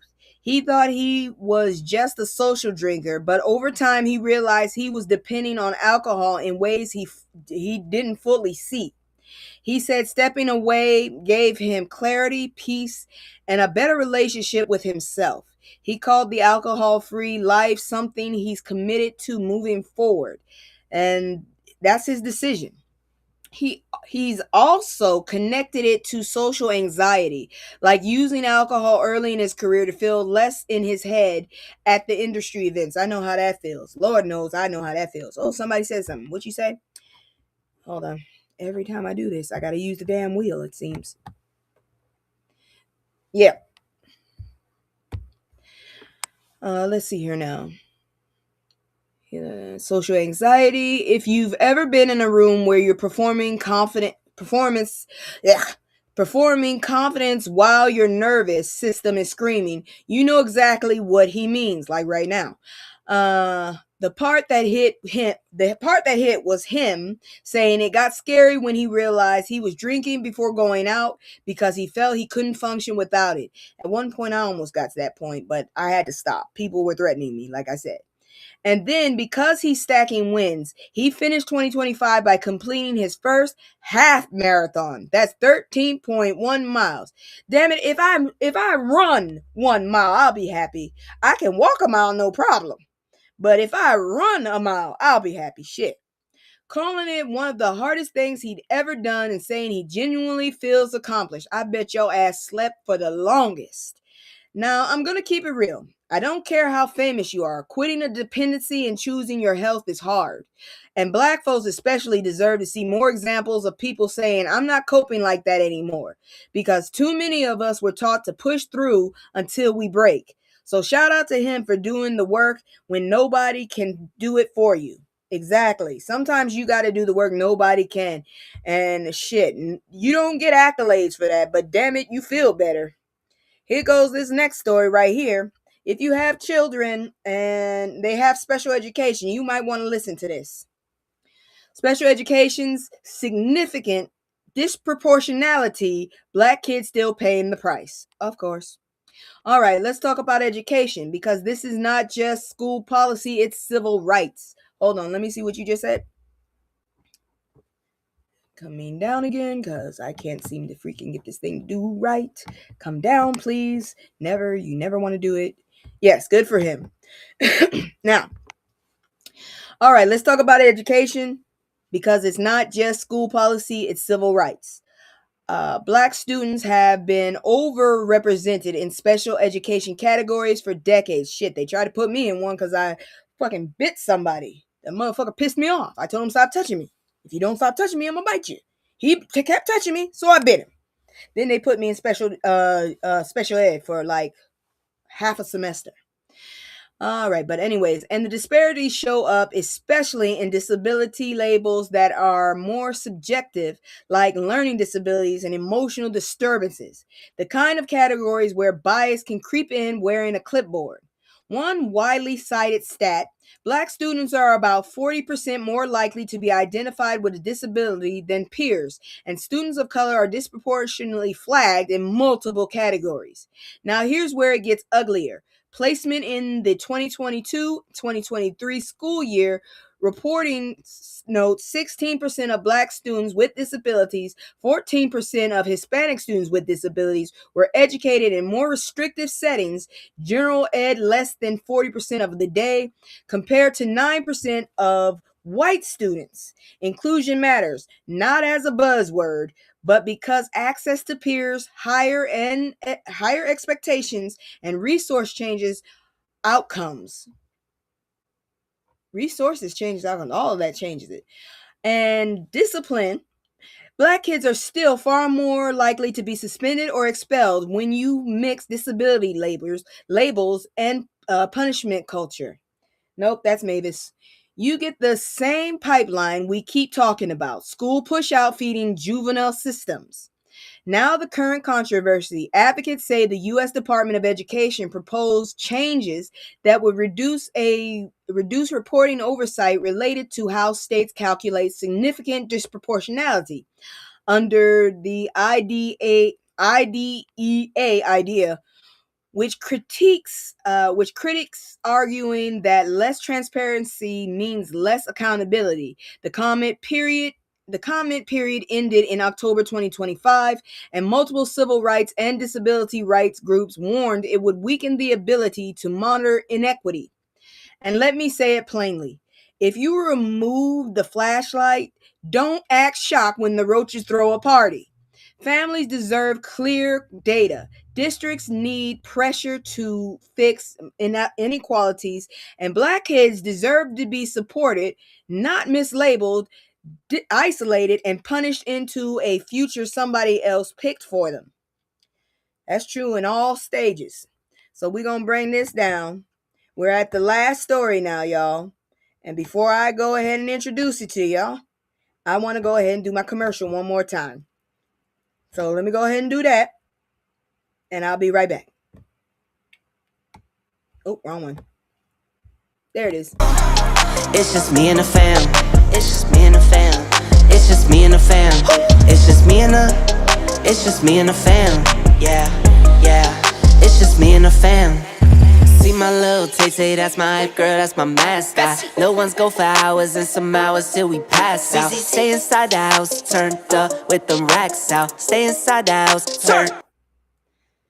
All right, so this next story, I don't know what's going on because I just looked and the fucking thing was up. I don't know. I don't get it. I don't get it at all. But anyways, Oxford Bus Company. Let me pull that up. I don't know where she went. Hold on though. I gotta find it. Where is it? This is the last story. Okay, no, that's not the last. Where is it? It's got to be here somewhere. Oh, God dang it, I didn't take a picture. All right, so the last story is basically weird as hell. I forgot to take a picture of that bitch. So Oxford Bus Company's lost and found reports, we are not okay. We are hilarious. All right, let's end with something lighter because the world is heavy and my spirit needs a snack. Okay, so Oxford Bus Company in the UK released its 2025 lost and found stats, and they recorded 4,387 lost items and returned 1,013, about 23%, to their owners. So if you lost something on the bus, the odds are, whew. Now, the first of what people left behind, baby, the public is unserious. We are talking a bag of rubber ducks, a box of fortune cookies, an inflatable dinosaur costume. How could you forget that? Let's see, a baby bonsai tree. I bet that cost a bit. A potato with googly eyes. Why does it have googly eyes? A jar of pickled onions, a 22-pound bag of rice. Ooh, I know that costs some money. Nerf guns and a yoga mat covered in inspirational quotes, which honestly feels like a personal attack. Ugh. Oxford Bus Company said people commonly leave behind normal stuff like keys, wallets, phones, umbrellas, but every year they highlight the weird items as a reminder that yes, they do keep lost property and there are always ways to claim it. They also point riders to Not Lost, service to help match people to their stuff, and anything unclaimed gets donated. They donated an inflatable dinosaur costume? Who's gonna use that for what? Oh. But real talk, I need to know who lost the potato with the googly eyes and why. Was it a pet, a mascot, a breakup gift, a manifestation tool? And anything because that's not an accident, that's a lifestyle. The googly eyes, I mean, seriously, why? And then you took it on the bus. Anyways, check your seat before you get off the bus, beloved, because apparently people are out here leaving entire personalities behind. You worried about the goddamn I'm worried about the bag of rubber ducks. What the hell? And the hoo.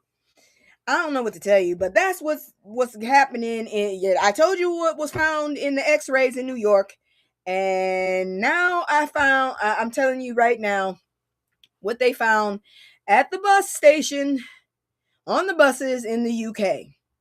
And with that, that's the end of tonight's news. I want to thank y'all. As I said, every 100 I will cam up. My hair may be different. I might look different, fatter or skinnier, I don't know. But I'm going back to my other personality because I really like being a VTuber. But anyways, thank y'all for coming.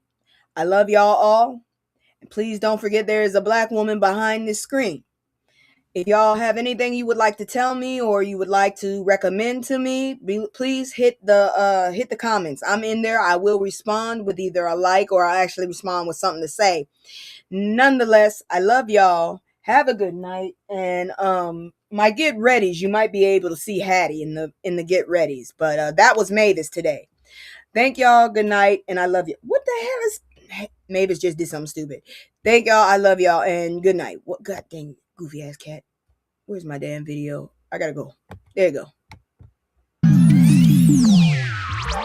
I can't stay. No, I always gotta go. Playing house, this ain't a home with my soul. On the road, I can't stay.